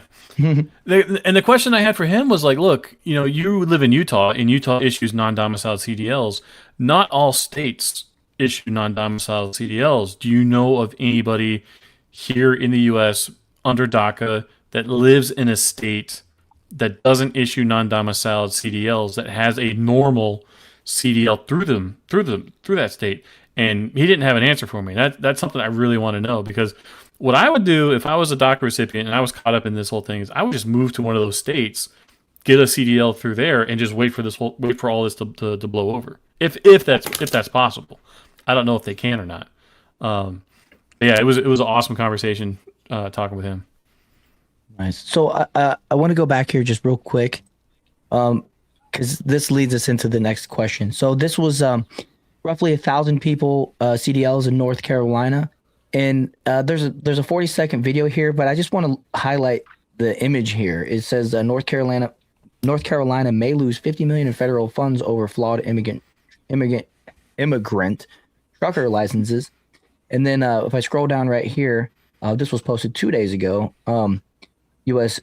DOT Rapid Response posted, Gavin Newsom doesn't want to follow the rules that keep you and your family safe on the roads. That's absurd. That's why yesterday Secretary Duffy pulled nearly $160 million from California. Now that comes out of the MCMIS. That comes out of MCMIS. MCMIS is MCMIS, motor carrier assistance program. Okay. So, well, my question is, $50 million from North Carolina. Every state gets money from MCMIS, depending on the size of the state or how many inspectors and everything else. The money differs. They don't I'm just money. Okay, so I'm curious. 1,000 CDLs versus 60,000 CDLs, but 50 million versus 150 million, or 160 million. Which one is out of proportion? Well, the other thing you got to realize, that number from California, this is the third round of funding they pulled. First, it was, I believe, 50 million from California. Okay. Then they stepped it up to 120.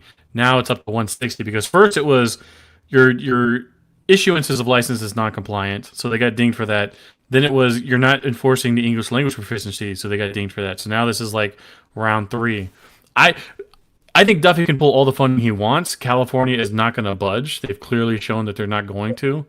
I don't think California makes a move on this until either the FMCSA or other states start ending reciprocity from California CDLs. Whether they can do that legally or not, that's a whole separate legal matter. But just the fact that states would even attempt to put that threat out there, I think would be that's what incredible. The ideas and proposals is federalizing the CDL.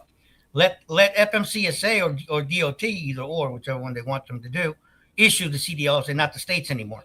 Because you got to remember this, right? Technically, what we have right now is we have 51 agencies doing pretty much whatever they want. Right. Well, that brings me back to one of the first times Danielle was on the show. Was I was curious, because say if somebody commits a crime and they go across states, that becomes a federal issue, right? These drivers drive, coast to coast, Washington State to Florida, north to south, and you would think that would also qualify as federal jurisdiction. Even if they don't leave the state, they can still be in interstate commerce. It depends on where the load came from, not the driver. Okay. Well, okay. So I was speaking to your point because I think it makes sense that the federal government should issue CDLs versus the states. Right. And the reason I say 51 agencies, in case somebody is actually fact checking me, right?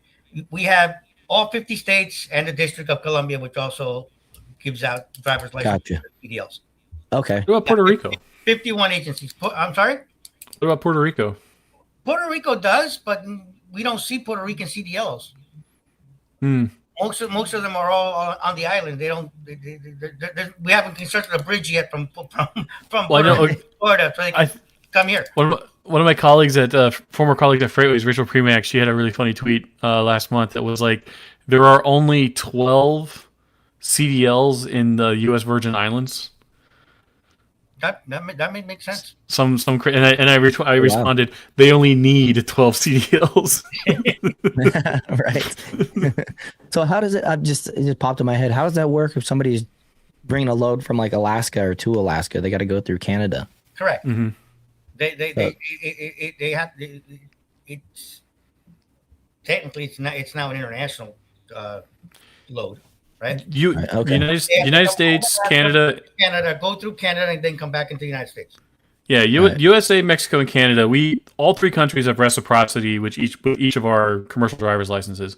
If I am a resident of Canada or Mexico, I cannot get, a non-domiciled CDL in the United States because we have reciprocity with those countries' CDLs. Right. That is why a lot of these guys immigrating here have quote unquote non-domiciled CDL. Even let's say like I'm a truck driver from Australia and I want to drive truck in the U.S. I have to get a non-domiciled CDL in the U.S. because the United States doesn't have reciprocity with Canadian or with Australian CDLs. Interesting. Okay. I was just curious. That popped in my head, and I'm like, well, we got Alaska out there, and it's connected by land, but you got a big country in between. So I just wasn't sure about that. There are loads that go all. You'll notice them if you're ever in like Oregon or Washington State. You'll see trucks that make those trips regularly, and they don't have like standard fuel tanks. They have like giant, 250, 300 gallon size tanks on both sides of the trucks, so they can make those in one shot going back and forth. Okay. Interesting. So you see a lot of those Canadian carriers in New York and in the northern states. Okay, gotcha. So I would be I'd be I don't know what the word is. I don't want to leave this out. Yeah. I don't want to leave this out because voting is a big deal, a big deal. And I came across this for the American Truckers posted on October 7th. They're allowed to use these CDLs, driver's licenses, for voting. And that was something that we had talked about in the past as well. And he highlighted that this person has their CDL and is attached that use this temporary driving certificate for driving or voting purposes, even a temporary thing. Now, I'm not an attorney, but I believe there are some states and some cities where you're allowed to, even if you're a non-citizen, to vote on city or state elections, right? Those cannot be used for federal elections. So again, we put everything together when we have separate entities, right? I know there's a few cities that allow, as long as you reside in the city, you have a vote, right? So, but that's only allowed for city elections, right? School boards, mayors, councilmen, stuff like that. They cannot vote on federal elections. So they cannot vote for congressmen. They cannot vote for senators. They cannot vote for presidents. Okay. But that varies from state to state. Okay. Yeah. And some states don't require any type of ID, but I thought that was interesting and noted it before. So I figured I'd mention it because we've talked about that in the past as well. Let's see here. What else do I got? We got about 10 minutes left. Some of these are older. Travel stop demolition derby. These are funny. I'm seeing more and more of these videos of dudes not knowing where to park and not knowing how to park.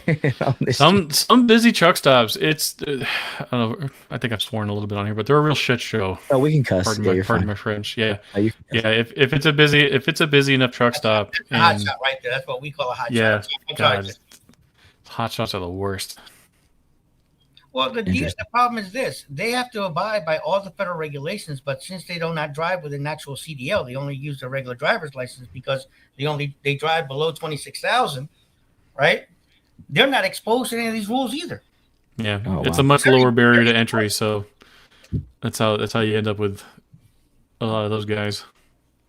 Interesting. Wolfgang. That's Wolfgang. Yeah, he's a good guy.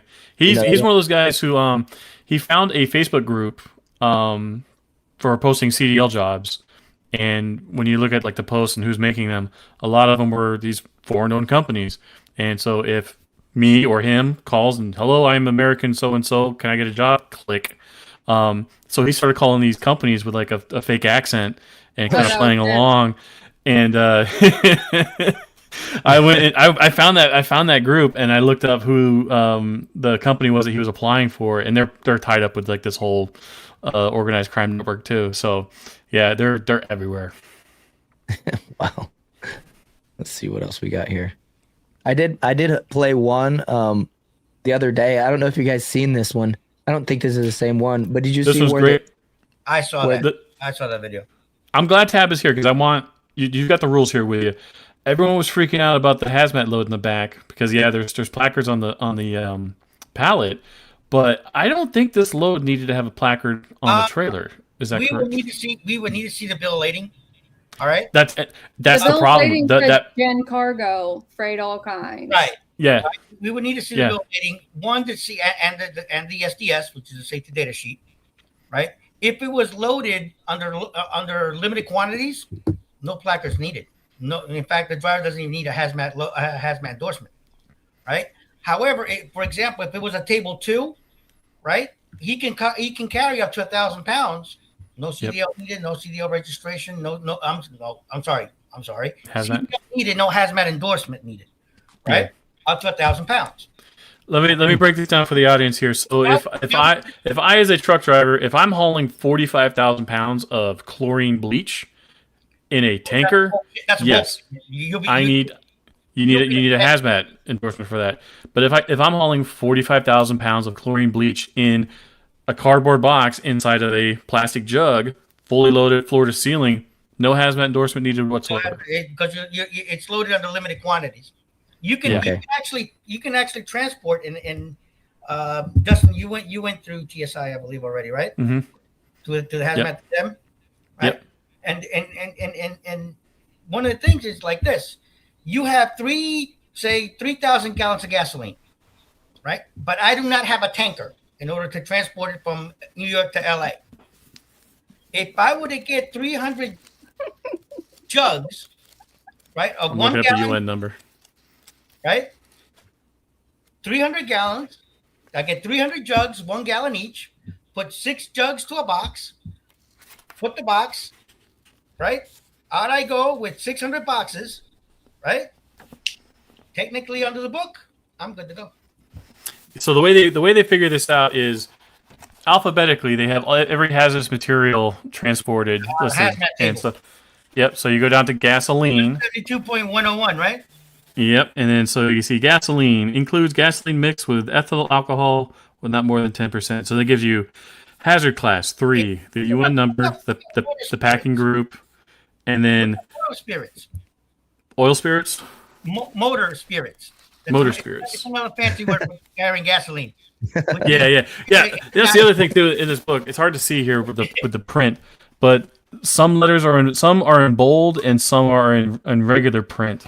So you'll have common names for certain chemicals, but then they also have to have their proper shipping name. Correct. In bold are proper shipping names. If it's not actually, this is a really fun page because it includes gasoline and grenades. And there's 1, 2, 3, 4, 5, 6, 7, 8, 9, 10, 11. It's about 12 different types of grenades here. You got grenades, hand or rifle, grenades illuminating, practice grenades, smoke grenades. Wow. I pretty much, what he's telling you there, I pretty much say the exact same things in every class I give. So did you guys see that video? I don't know who put it out originally, but Asmongold reacted to it where it was like an Asian dude that got pulled over and he was naked. That one I did not see. That's a new one for me. Oh, it's hilarious. The guy was driving naked. He gets pulled over. The first thing the cop does is like, put some pants on, guy. Yes. That was it. That was ATU's video. Yeah. Yeah, and then he gets him out and he's like got him in front of the laptop and he's like, what does this sign mean? He's like, oh, people walking. And the guy has no clue and he thinks I didn't see the beginning of this then. I know what you're talking about, but I didn't see the naked part. Well, yeah. It's funny. The dude was driving naked to start, and then takes him over to the laptop, and he's just basically, the guy proves that he can't speak English, that he doesn't know the road signs, and like one of the funniest parts about it to me is that he thinks he's passing the test. He thinks he's doing well, and this cop is like, dude, you're going to jail. I'm glad you reminded me of that video because when we have these discussions online, one of the things people try to they think it's a clever rebuttal is like, well, they don't need to be able to read the road signs in English. They're common. Like last week. Yeah, they're all common signs, the iconography and stuff. But like when you have somebody given the test in front of them and they can't identify even the most basic signs, like that person shouldn't be driving a car, let alone an 80,000 pound commercial vehicle. When people tell me that, this is what I tell them, right? You have what called smart signs, right? Electronic signs on the roadways. And sometimes they'll say, crash ahead, be prepared to stop. Oh, yeah. If you see that, you're going to be coming down at 65 miles an hour and you're going to run into traffic. Yeah. Yep. So, or people will say, "Oh, what do they need to speak English for? We all have smartphones and they can use a translator apps." Like, no, you can't drive the truck, take a picture, translate it, and go, "Oh, okay, I need to stop. Oops, I'm already past." No cell phone usage and no handheld cell phone, right? So how are you going to do that? Right, and I've seen these things. Some of the drivers are doing like earbuds where they speak and translate for them and stuff, and that's just unacceptable to me. Danielle just posted a video about that the other day. I think that should be banned in trucking. Stuff like that is fine if you're a tourist and you're trying to like get your way around town. It is unacceptable to be driving a heavy commercial vehicle through towns, having to rely on technology like that. Yeah, it's. I mean, it's great technology, but yeah, it's not compatible with. I mean, we're not supposed to have headphones in when we drive either, as well. It's also against the law, I'm pretty sure. So, yep. I see and Shippage SGL, I think it was, said he used the exact same example, right? Yeah, you do. You have these what they call smart signs, right? Which they're telling you what to do, and if you can't read that, it could be you're coming around the curve and traffic is at that stop. Yep. Yeah. I know you said you wanted to wrap it up around 9, but we excuse me, we haven't really talked about any of the DoD stuff yet. If you want to, let's go take into a few it. extra minutes on that. I'm totally fine with it. I just didn't want to tie you guys up. I know it's Saturday night and stuff, so if you guys I want will to have hang to around, go in like 10 minutes, get my kids in bed, but 10's perfect. So, Ten well, is let's jump into it. You guys know a lot more about this stuff and what's the most important stuff to talk about. You know what I mean? So yeah, let's do it. So take all the other clown show shenanigans that we're dealing with trucking, and you would think like the one bastion that is like immune to all of this bull crap out there right now would be government, military, DoD freight. And so I hauled that type of freight for 4 years between 2010 and 2014. I had to go through hell to even get qualified to haul that kind of freight. So I was always operating under the assumption that that side of the market was pretty much immune. And apparently, no, it's not at all. And so we have, to give you an example, to haul freight for the military, you have to be a asset-based carrier. So you have to be a trucking company who owns your trucks. You can't be just a broker with no trucks farming these loads out to random carriers out there. But that is happening right now with military loads. Wow. So I'm trying to get this straight in my head. So there's basically people that are, we talked about the federal aspect of like the mail, and these people are handling this stuff. So you kind of have like a similar type of scenario, but with military equipment. Yes. Is that okay? And there's two scary parts about this. One is you don't know who this person is driving the truck, bringing the mail or bringing the load to the base. If the base personnel is doing their jobs, unfortunately, it seems like most of them are, that person can't get on base. So now they have to find a way to like find another driver in the area to make that final delivery. Then you have situations where they are making it onto base, and the carrier that they're using, we don't know what kind of ELD they're using. So, if you have a fleet of God knows how many trucks out there running around hauling military freight, and all of that data is being watched overseas, the fact that we pulled off Venezuela is an absolute miracle. And if anybody had been paying attention to any of the trucking data going from base to base, they would have seen an extra flurry of activity in the ramp up to this action. And I guarantee you, there's people watching this stuff now. We're never going to pull off another Venezuela again, as long as we have carriers like this running around hauling military freight. That gives me goosebumps because that's a total national security threat that could cost American soldiers their lives and stuff like that. Like that's wild.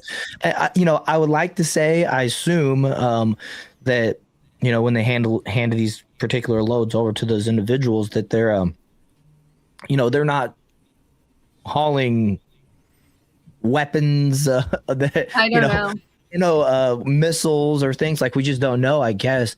Like you said earlier too, that America is like a trust-based society. So I mean, when you factor that in as well, that's a scary concept when you can consider that an unqualified driver might be hauling something that could explode if he wrecks or is wrecked into, decide to do a 180 on the highway and blow a crater in the highway and kill everybody within a You confirm that they're carrying hazmats? Yes. So most of the stuff we've seen has been like carrier XYZ has a contract with the government, but they have one truck, but they're hauling 50 loads. So they're obviously double brokering these loads out. I only know personally one instance where a carrier with a solo driver was hauling 1.3 hazmat. Well, hold on a second.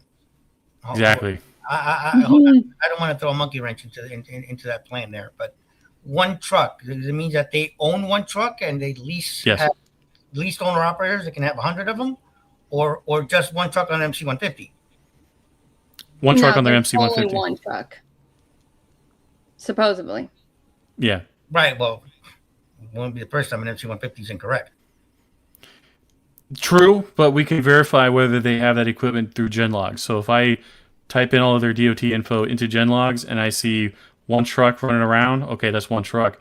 But if I type in their DOT info and I can see 20 trucks running around, they're obviously lying to the government about how many trucks they have. Well, each owner operator can have its own ELD and doesn't have connection into the company.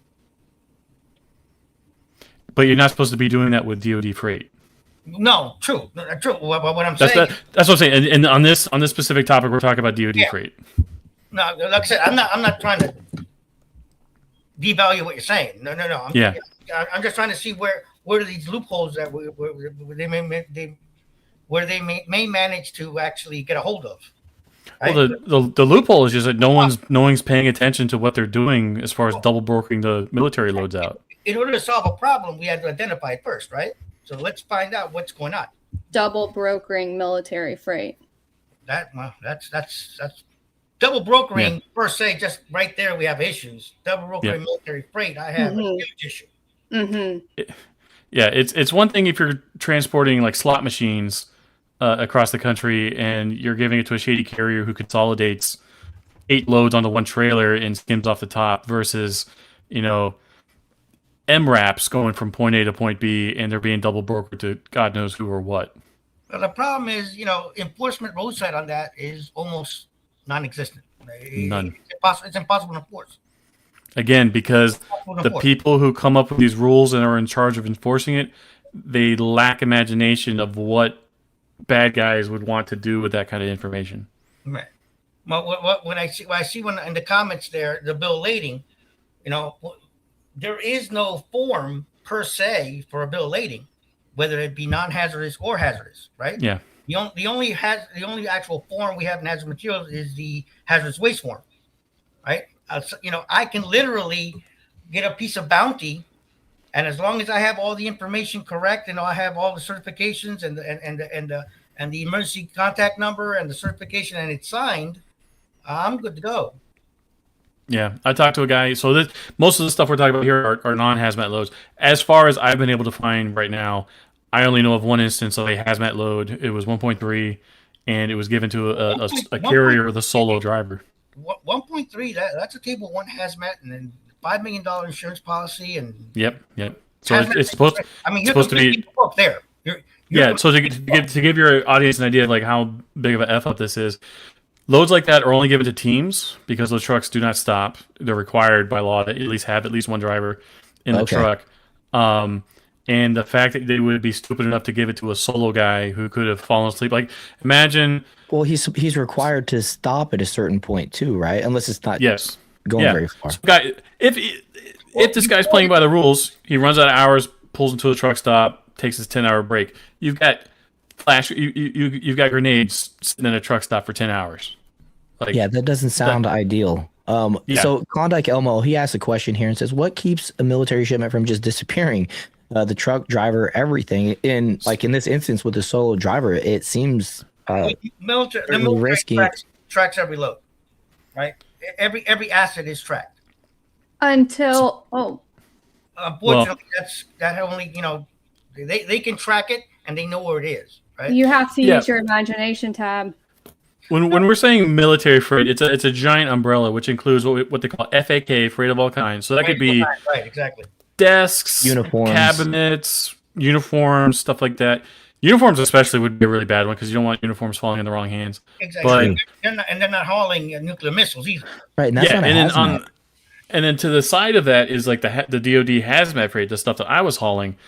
The carriers who are given loads like that, they are well-known, well-established, record-proven carriers who had to basically just haul the most bottom of the barrel freight for years to prove their worth to handle this kind of stuff.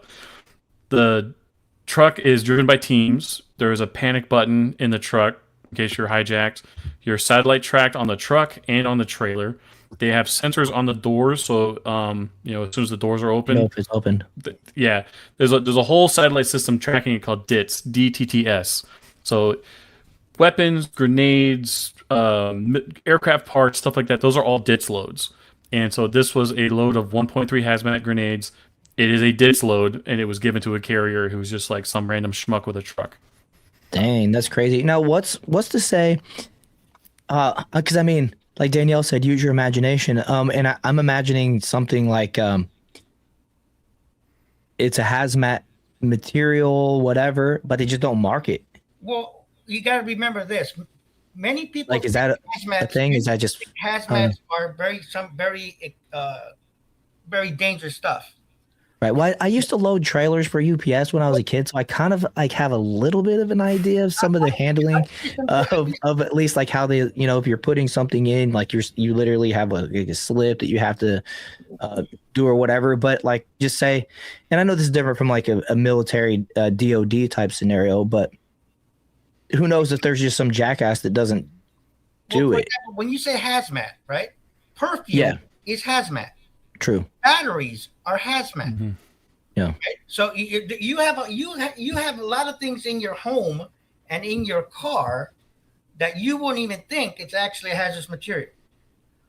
And on top of that, we have hazardous substances. On top of that, but that's a whole different. And on military loads, vehicles, they're class 9. They're their own special hazmat. Vehicles are class 9s. Yes. Yeah. The vehicles are, Justin? Correct. Yeah. Because they have oil and they have gas in the tanks.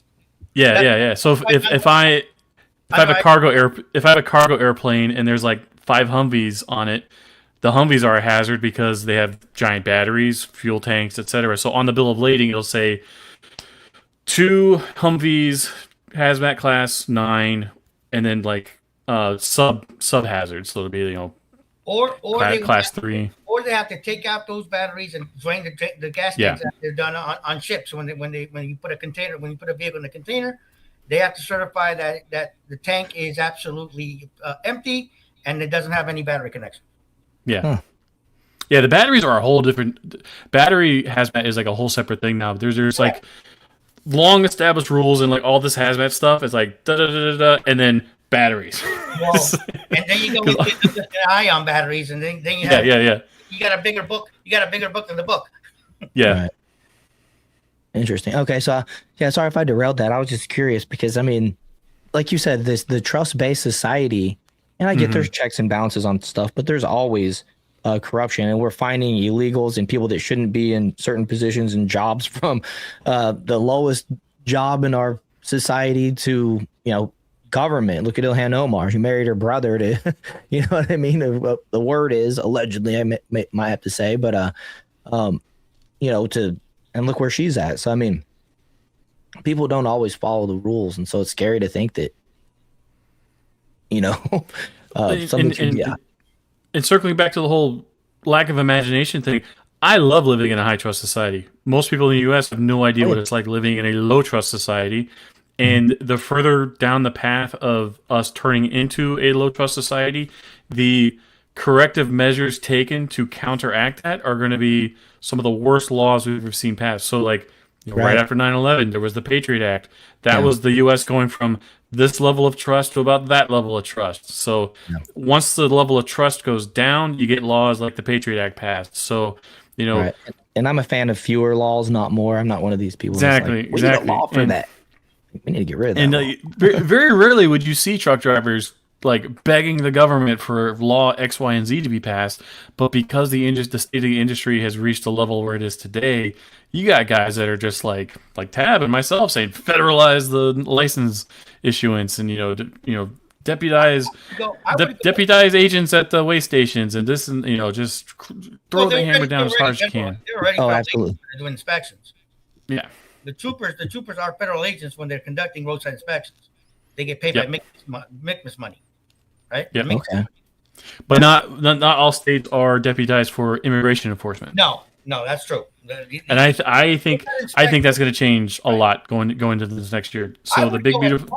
I would go as far as actual apportioned license plates being issued by the federal government, because when you do that, this is what happens. And Danielle can pretty much tell me, right, if I'm a little bit incorrect. But they will take their load. They'll take the entire fleet, go from one state to another state, right? Get the entire fleet, and nobody's the wiser until we can start getting roadside inspections. Yep. However, if apportioned plates were issued out by the federal government and they have to sign up with the motor carrier responsible for safety, so every time a vehicle changes hands or changes carriers, there has to be a change in that registration, right? We would know automatically like this. It's a chameleon company from the get-go, right? So poor Danielle, your little guy's tired. Looks like he's passing out. Yeah. He was asleep on the couch. He just came over here. To me, that would be perfect. And we're family first around here. I love it. We love the kids. I've had people say, "Well, where we're going to get the money? We already have the money. It's called MICMIS. Instead of giving it to the states, the federal government keeps it and does it on their own." And there's even more money on the table now with the big beautiful bill. If we centralize all this, we have one policy, one agency, all trained to do the exact same thing, and we have a lot more oversight because we don't have any federal investigators going to state DMVs to see what they're doing. They'll do that every 20 years or whenever the manure hits the fan, as we speak, right? Mm-hmm. So, to me, it's something very logical and it can be done very easily, right? So, hey, you want to take the test? Go to the federal building instead of going to DMV. Go to the federal building in your state. There's more, at least one in every state, right? Yeah. One. I mean, Jersey, which is a little small thing, that has two. So, right, you go to the federal building, you take your test in English. If you're going to do, and then let's be honest. If you are an illegal alien, you're trying to do something, not above board, as we say. I would think twice about going into a federal building to do it. For one. Yeah. Right? So yeah. So especially if you can't speak English. Plus, as you go into a federal building, you are. You're going to go through a metal detector. You're not going to be able to have any hidden devices or nothing like that. You go into motor vehicles, you're not identified. Basically, if you go in there with some fake documents or whatever, nobody's the wiser. Right. So what do you think would be like all three of you guys, and we'll wrap up after this, unless you had more on the DOD, Justin. No, stay tuned. We're still digging. There's more. Unfortunately, there's a lot more to find. I get the feeling we're going to find a lot more. I get the feeling we're going to get a lot more of that. I don't think that's a one and done. No. Okay, so certainly not. So I'm curious. I think obviously, putting law enforcement, higher standards, checks, routines, whatever, inspections, at the weigh stations. And then I like what you said, what you guys are suggesting, federalize actually getting the CDLs in the first place. And it makes sense to me. State to state, travel, commerce, whatever, seems like it's federal territory. It is when it comes to law enforcement. Benefits on that I see, right? If I have a federal CDL and I move from one state to the other, all I have to do is go online, change my address, and I'm good to go. This other way, now I got to go to a state DMV, go through the whole thing, lose my day of work, right? Right. So there are benefits. We if we start looking into it, we can find more benefits. Right, and then so the CDL would work. And then so if we did that with the weigh stations, there would be people that start doing back roads and things like that to try to avoid the weigh stations. But you'd still already happening. Yeah, exactly. And so, and that, in my opinion, is probably a pretty easy fix too.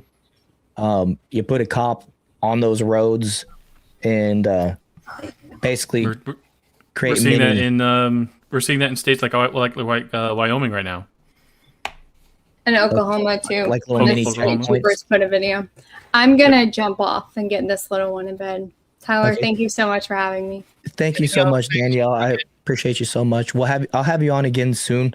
Because I feel like we're just barely scratching the surface. And I started this in March, and it's what's Justin think? The more I dig, the more I find. The more I dig, the more I find. It just keeps going.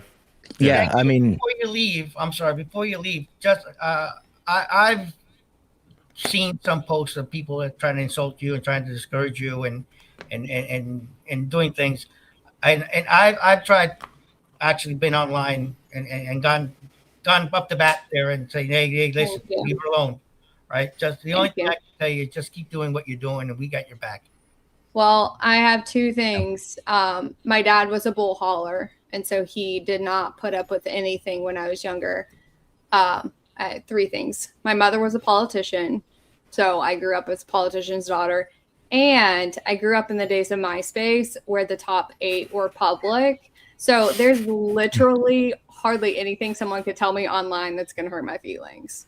Well, good. You know, like awesome. I said, You're doing a good job. Get to you and keep doing what you're doing, and we got your back. Thank you. There's a lot of people that have your back, and I think you're doing amazing work. I think you guys are really just. I don't have the time. It's crazy. I'll be honest. I don't have the time to do everything that Danielle does. I don't. I wish I could, but I don't. But I want to give her my support publicly. Thank you. I mean, I've done it privately, but I want to do this publicly, right? I've given her my support, and anything that she needs, or if any questions that she may have, reach out. I'll be more than happy to let you know what's going on. The same thing I told Justin. And Justin, we talked a few times before in private, a few times. Mm-hmm. So don't just keep going, and we got your back, Danielle. Thank you. Bye, guys. Definitely. See ya. Yeah. Have a good In night. the comments here, I like what Nick James says. I made a joke years ago about everybody in the supply chain should just have TWIC Part of cards. my proposal, too. Drivers, brokers, warehouse workers, just everybody, full stop. And what started off as a joke has kind of been taken seriously lately, because it gets to a point where you got drivers hopping from company to company and chameleon carriers, all that. TWIC cards won't 100% solve it, but it makes it much easier to track people trying to do that kind of stuff. Justin, we talked. It will not eliminate 100% of it. Guaranteed, right? But I would say about 85 to 90 it would. 100%, yeah. Absolutely. Right? Because, many people say, oh, they have real IDs. Well, okay, well, real ID does not actually look for legal residents in the United States. Nope. If you show up to the DMV with a couple letters and a utility bill, there's your real ID. Right, it's just a driver's license. Right. Yep. However, a TWIC card background, the first thing they check is legal status. Yep. Oh. That's that's a good solution. That's a good solution. So they check legal status. They check background checks and so criminals. People with criminal records can get a TWIC. There are some crimes that are automatic disqualifications, right? But you know what? All of those are disqualified on the TWIC. I don't think there's any company that wants a driver like that on the road for them either. So it would be a very, very good background vetting, and they'll check the background. And like I said, that is done through TSA, which is also could be done at the federal building when they go get their CDL. Everything could be done at the same time. That's a great point with that too. If you are a truck driver, whatever, and you have a TWIC card, you can use the TSA Quick Pass line. Correct. Yes, it's a federal government. It's a federal ID. Yep. You don't need a real ID. You can just use your TWIC card and go straight through. Yep. Nice. Skip that TSA line. It sounds like a couple, doable, legit solutions to help reduce, make their streets safer for these unqualified drivers. Really. Yeah, I think the problem most people. So I have this quote. The greatest trick the supply chain ever pulled was convincing people it doesn't exist, and it is so true. Nobody pays attention to how. Look around your room. Everything in there touched a truck at one point. Right. Everything you're wearing, the nicotine I got in my mouth right now, my phone, my microphone, my laptop itself, everything came here via a truck. And until you spent time behind the wheel and really getting a sense of behind the scenes how all this stuff works, you really just don't think about it. It's so seamless and smooth these days through the efforts of literally millions of invisible people behind the scenes. And I think that kind of invisibility is where the bad actors love to hide because they go unnoticed and undetected. And Danielle and I try our best to peel off that layer of invisibility and really show the public at large just how bad things behind the scenes can get. Yeah. I was seeing here, says TSA has been compromised. They will not use it to enact. I was going to say TSA, they don't have the best track record, I guess, as well. But yeah, I guess that's a factor. Believe it or not, those twit cards, I have had drivers that had to wait almost 6 months to get their Twix either initial issuance or renewal. Well, I like that. Because I like that. You can't be driving 2 days later like these other scenarios. As somebody on a no-fly list, for example, they won't give that Twix card to them until they can prove that that's not the same person. Yeah, Blake, I'm curious what you mean by compromise. Are you talking like TSA as org or like the TSA agents? Because there's like example after example of TSA agents stealing, phones and iPads and tablets and stuff, and they're just stupid enough to get caught because those are not the ones vetting these drivers. Exactly. The TSA agent that you have at the airport checking your luggage is not the guy doing the vetting. Right, it's not the process. Okay, that makes sense. Yeah, I think compromise. That's what I was wondering, but I figured I'd mention that just to. Gotcha. Okay. I think, not the agents. I think part of why trucking itself is so bad is because the organization that's responsible for like writing all these rules and letting others enforce it, the FMCSA. Most of those people that work at FMCSA are also, at one point in time, a part of the American Trucking Association. So just like how we have revolving doors in other areas of the government where you have people who work at pharmaceutical companies and they go work at the FDA, or you're a finance bro and then you go work at the FCC, we have the same thing in trucking. You work at the American Trucking Association, a giant lobby, and then you go work at the FMCSA, the government organization that's responsible for passing the rules that get enforced. So there's a new head of the FMCSA right now, this guy Derek Bars. If you go on Wikipedia and you just search the FMCSA and then you scroll down a little bit. I've served with Derek at CBSA. Yeah, everyone I've talked to says he's a great guy. Unfortunately, he's not a media guy like Duffy is, so we don't really see him active online much.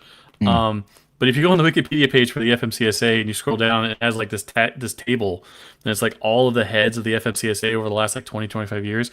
There's like a new person in charge there like every 8 months. The turnover at leadership at the FMCSA is about as bad as like most trucking companies.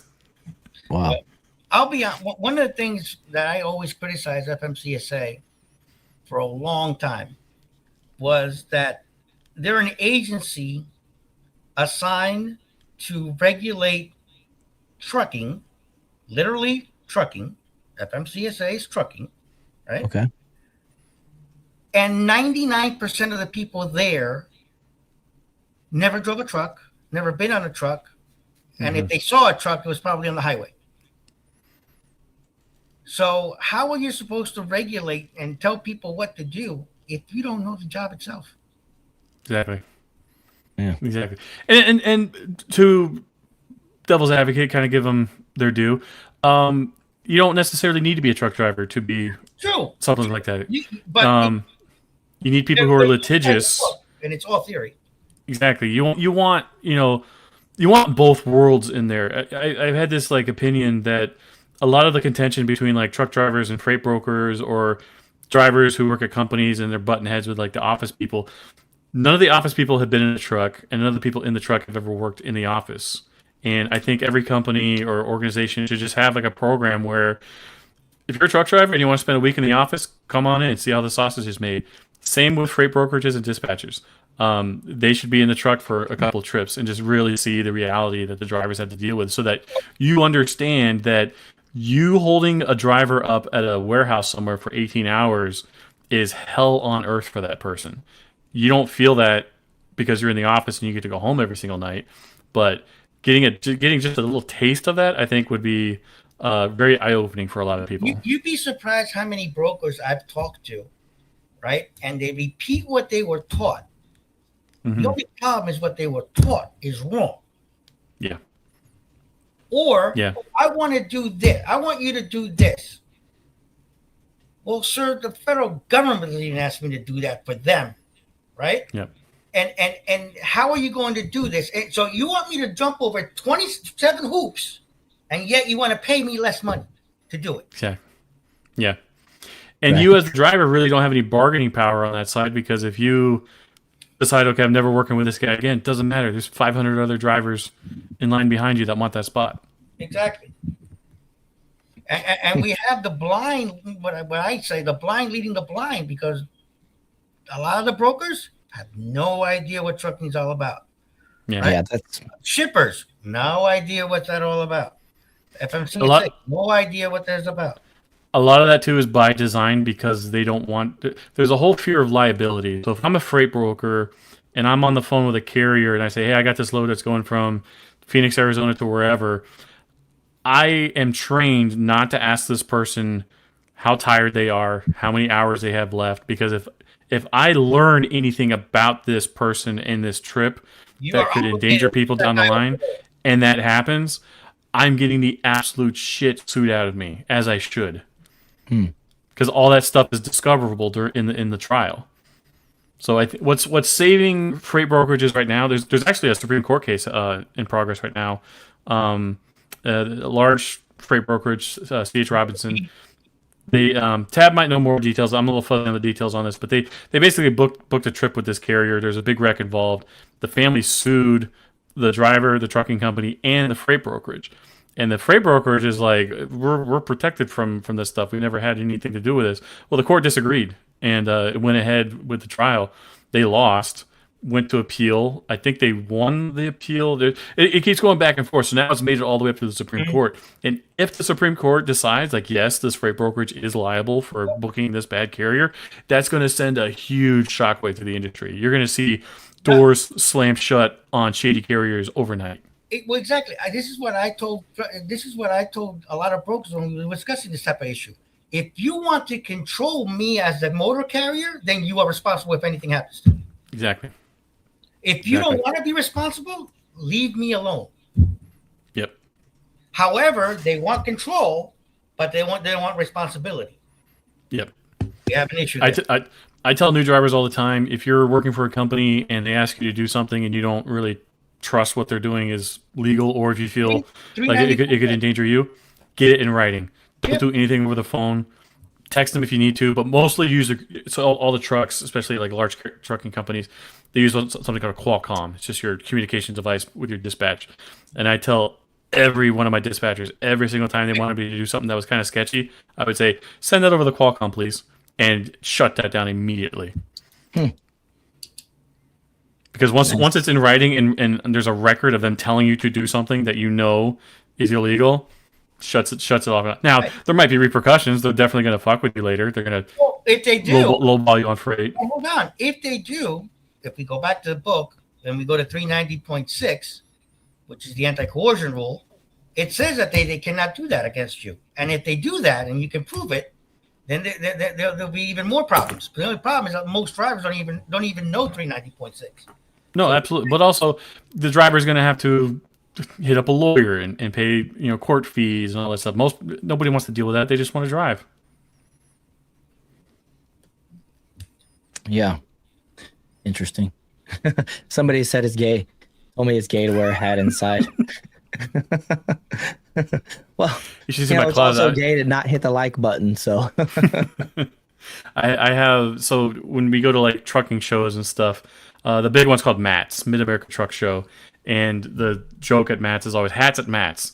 So you can't go to a single truck show and not come home with just like a giant stack of hats. And I've gone to these things like for 5 years now, and I have literally dozens of hats in my closet, and I keep forgetting to wear one.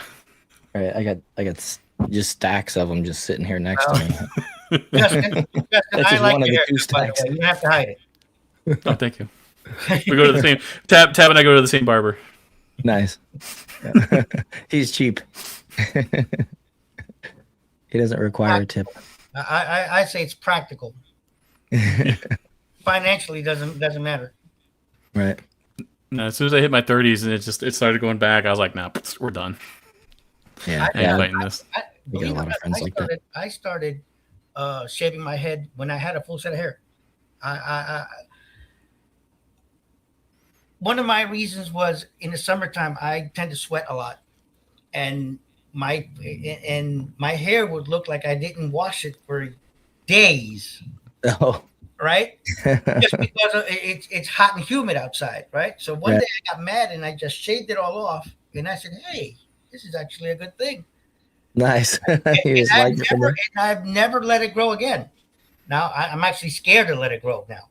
That reminds me, I just watched the Seinfeld episode. My daughter was saying, "Dad, I don't remember seeing you with hair," and I go, "It's impossible. Before you were born, I was already shaving it." I see Nick's comment here saying the court will hold brokers responsible. Believe it or not, Nick, it is a 50-50 shot. It really is, because every court that has heard this case has flip-flopped back and forth. On this case in particular, I really hope they do hold him liable, because it has reached a boiling point now where not either through ignorance or just pure greed, or pick your poison. If we have it's gone on far too long. Yeah, if every lawyer will tell you, there is nothing guaranteed. There is nothing guaranteed. It all depends on the judge who's hearing that case or the jury that's listening to that case. Now, if you have a jury trial and you can do a lot of sensationalism, you may be able to get that jury on your side. If you have a judge listening to you, it's all going to depend on the opinion of that one person. And well, that's where guys like Tab, Tab is a court expert witness, and that's something I'm trying to get into next. Those kinds of thank you. Yeah, those skills are invaluable. My wife is a lawyer, and it deals with insurance, and lawyers have to rely on expert witnesses all the time, because regardless of which side of the case you're arguing, you need somebody on your side who can give you the facts and arguments to use on the judge or the jury to help your side. Congratulations, Nick. He drove for 10 years, and thank you for your service. Yeah, and it's a rough life. It is. And many people don't give truckers the benefit. They are serving this country. They are. Everything that we have in our home is, at one time or another, or multiple times, been on a truck. Yep. I admire, and one of the things I do as a consultant is protect the drivers. Sometimes the drivers don't even protect themselves. Sometimes and the stereotype into trouble, but the stereotype of like your typical trucker behind the wheel was like, oh, this is somebody who has been vetted, trained, knows what they're doing, they're professional, and that stereotype. Most are. Yeah, true. But I think with all these high-profile accidents we've seen, that view has just kind of gone out the window now, and most people are terrified on the road because you just don't know who the hell it is that's behind the wheel now. So my advice to everybody on the road, for just the safety of your friends and family and loved ones, any Amazon trailer or car hauler, give them a wide berth. Yes, everybody else everyone else is kind of a crapshoot, but I guarantee you, if it's an Amazon trailer or a car hauler, that person should not be behind the wheel. Yeah, I can't stand the car haulers, man. They're a terror around here. Some of your small box trucks, your class 5s, your class 6s. Yes. That they don't drive. They drive with a regular driver's license. Anything can happen there. You could have the most professional driver behind that wheel, or you can have the biggest Yahoo out there. Unfortunately, because the hiring process is almost non-existent. Really, you have a driver's license, you have a medical card, you're good to go. Yeah, I think companies like Amazon are in for a rude awakening once there's another case, like we're seeing with this freight brokerage thing right now.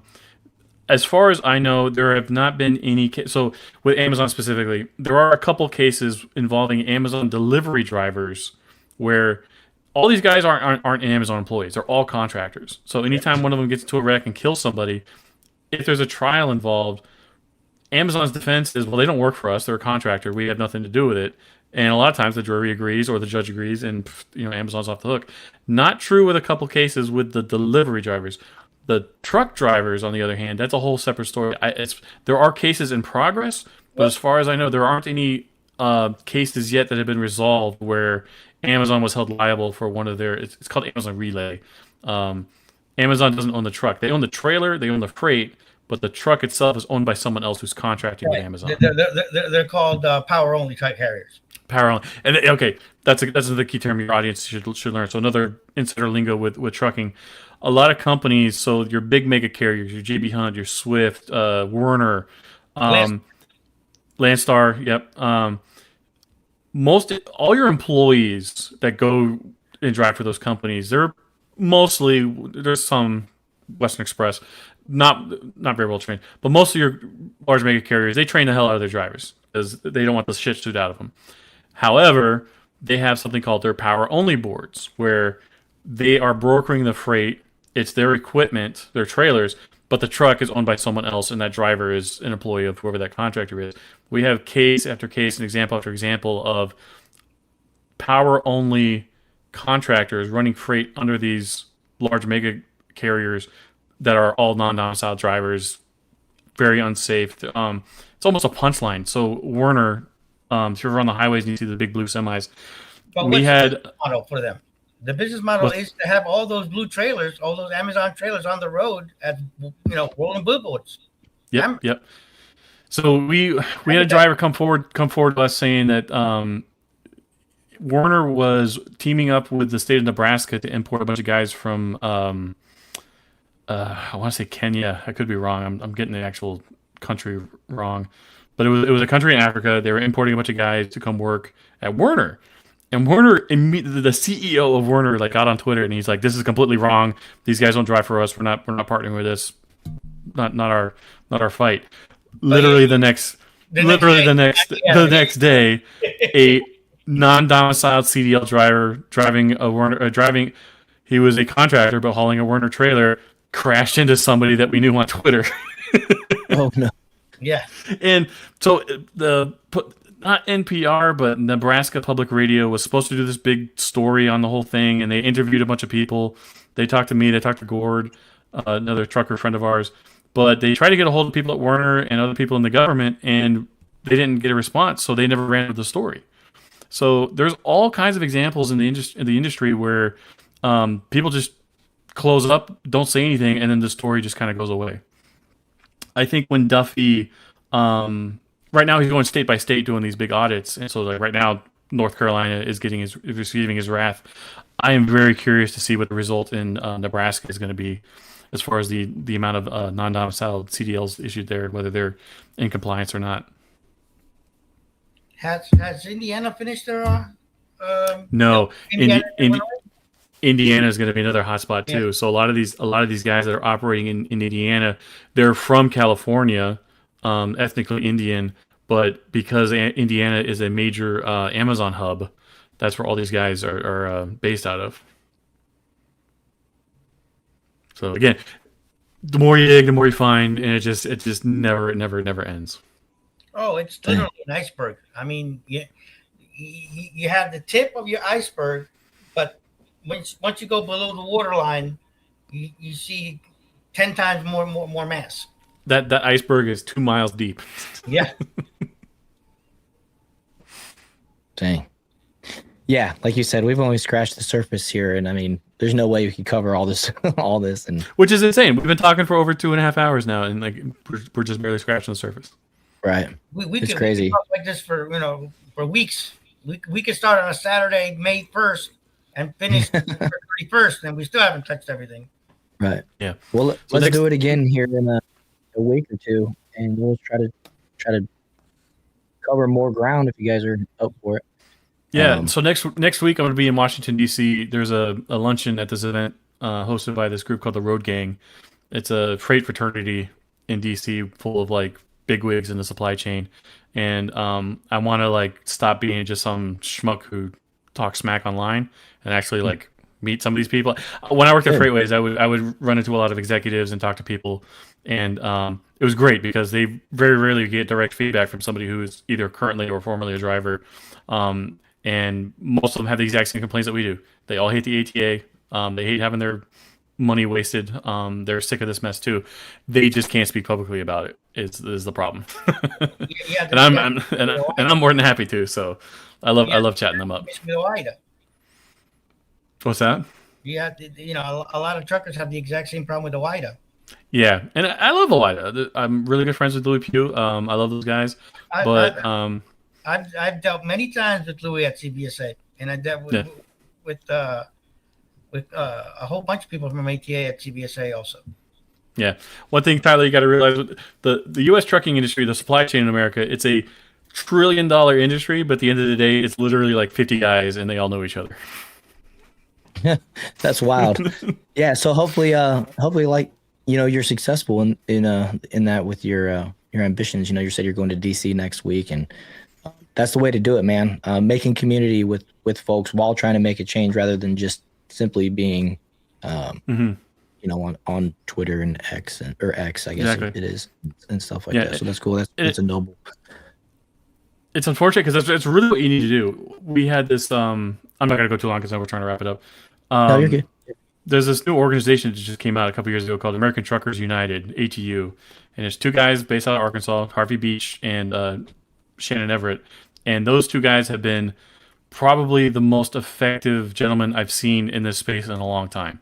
We've had organizations come and go, big and small, all over the place, but as soon as ATU came onto the scene, everything changed. The ELP mandate was passed. They have the ear of Duffy. These guys are super laser focused and effective, and I think what sets them apart versus other trade organizations or trucking advocacy groups is these guys were former executives at trucking companies, and they watched as the companies they worked for went under because of all this in-source labor, and they just could not compete against it. So they knew the industry inside and out. They I believe they both drove for a little bit. But mostly what you see on the driver's side isn't that kind of like executive knowledge level type stuff. And I want them to create some kind of playbook for other states and other organizations to follow and do exactly what they do. Because where they are at in Arkansas has the Arkansas Trucking Association. And so whenever you see state trucking association, it's all the trucking companies in that state who make up that organization. So in Arkansas, you've got Walmart, and a bunch of other like large multinational conglomerates out there. So they are literally a David versus a Goliath.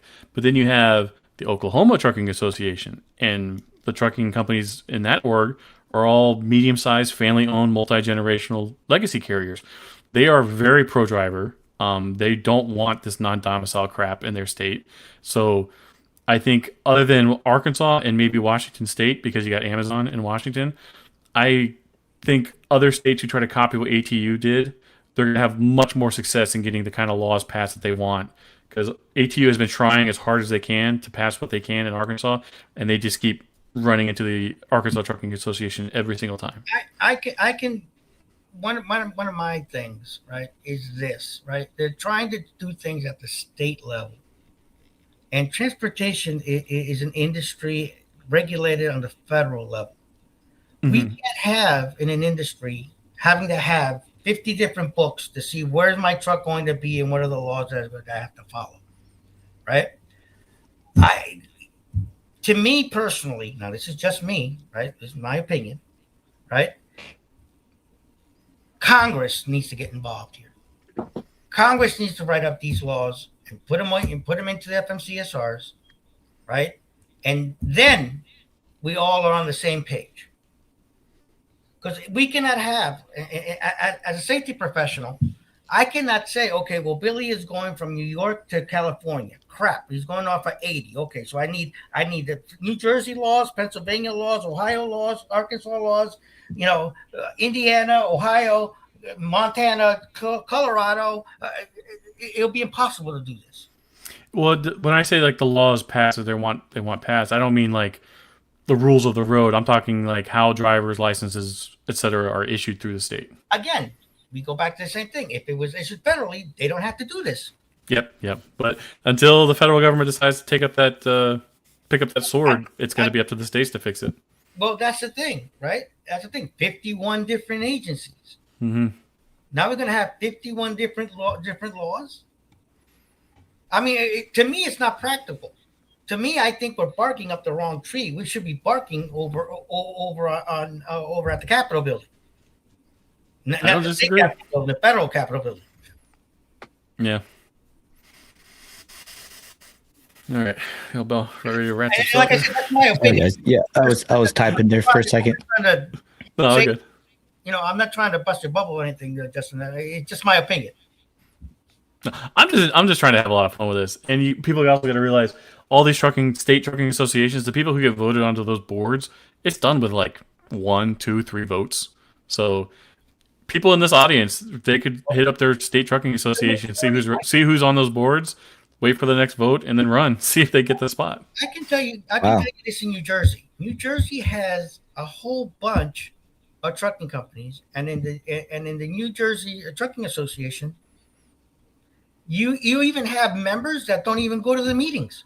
Mm-hmm. You have companies that are members that just pretty much pay to say that they're part of the association, right? And it's like Justin says, 3 votes wins you the place on the board because 7 people showed up.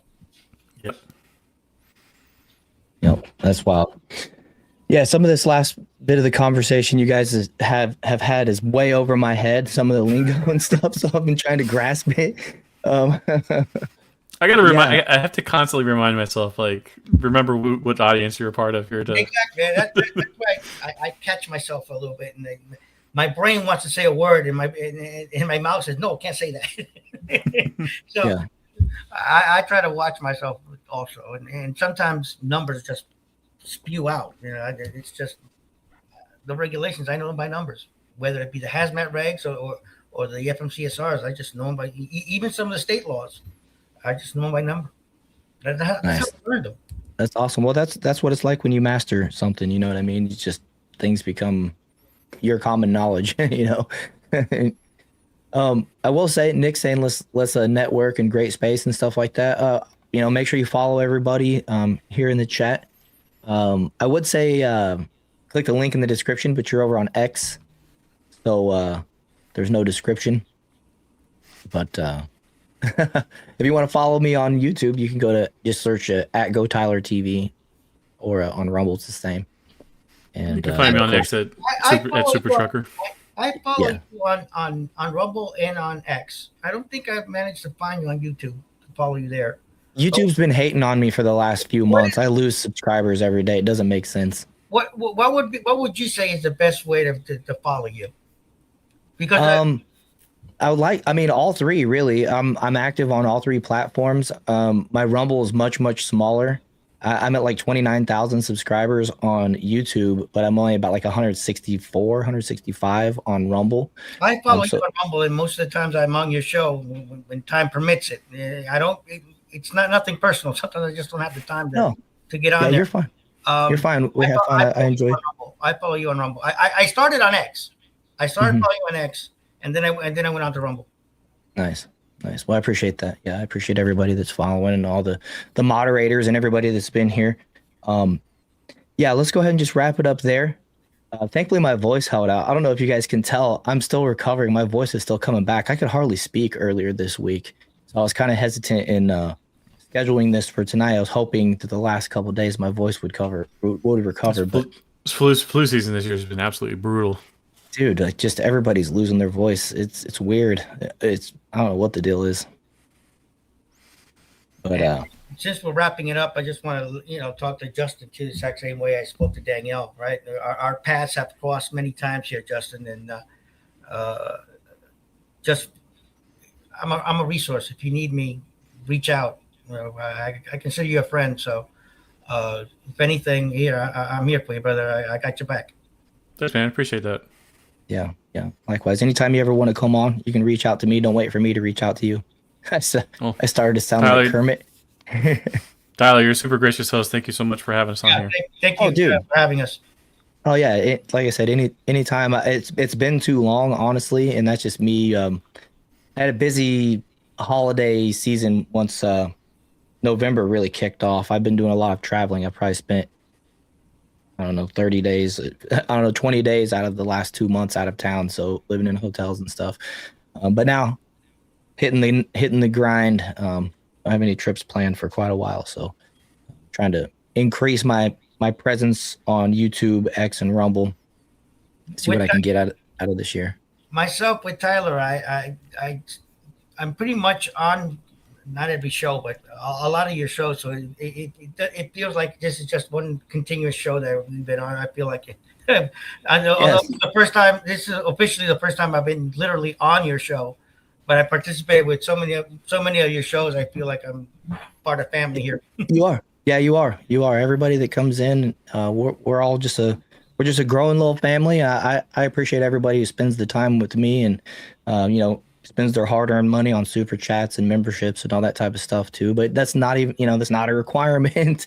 I'm just thankful for everything. You know what I mean? And same here. I support you all the way. I can consider you also. You're not an acquaintance, so you're consider you somewhat of a friend now and everything else. So, we had so many shows that we've related together. I wasn't a panelist on the show itself, but so I support you. Keep doing what you do. A lot of success. I appreciate that, man. I appreciate that, and hopefully this year pays off because I kind of need it too.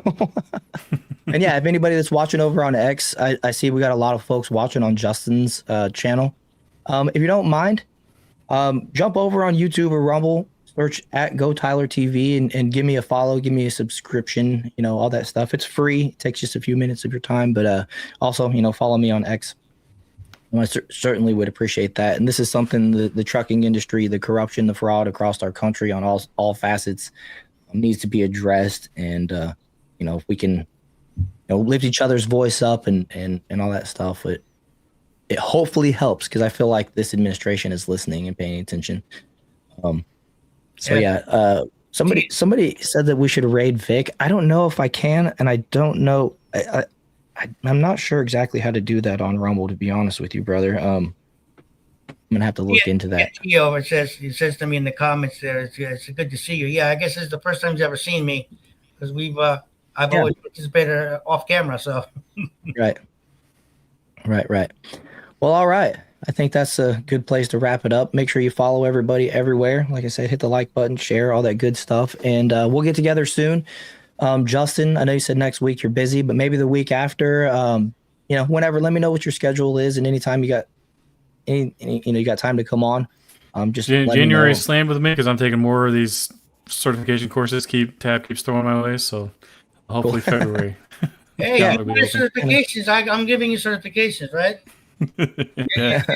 You're gonna have just as many as I do. So let's go. We got to help each other out, man. When we build these communities, we got to help each other out because nobody else is going to do it, right? When you said you wanted help, I threw help at you. I threw so much help at you. You're gonna say stop. All right, fellas. Right. Y'all have a good one. Yep, you guys have a good one. Everybody, I'll be back on Monday, regular time. My regular broadcast schedule is Monday, Tuesday, Wednesday, and Saturday at 7 p.m. And I'll see you guys then. All right, great. Thank you for having us, Tyler. Appreciate it. My pleasure. My pleasure.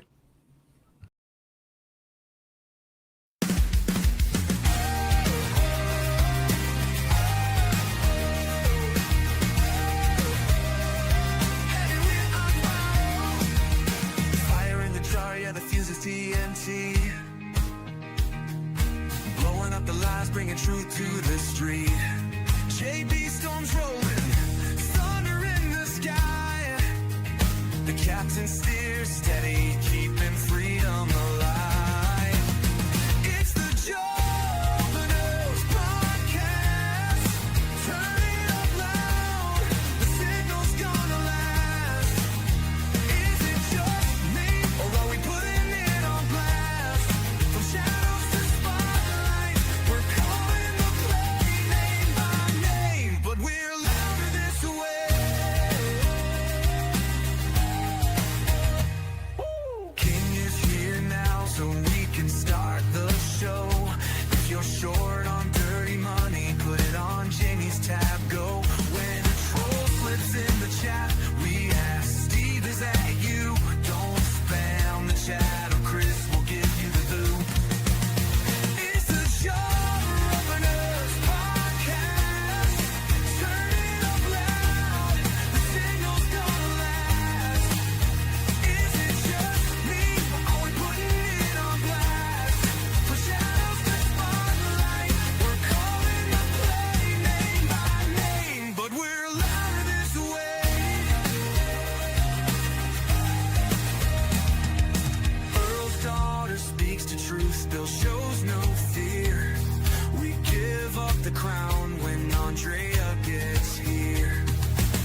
calls the game tonight.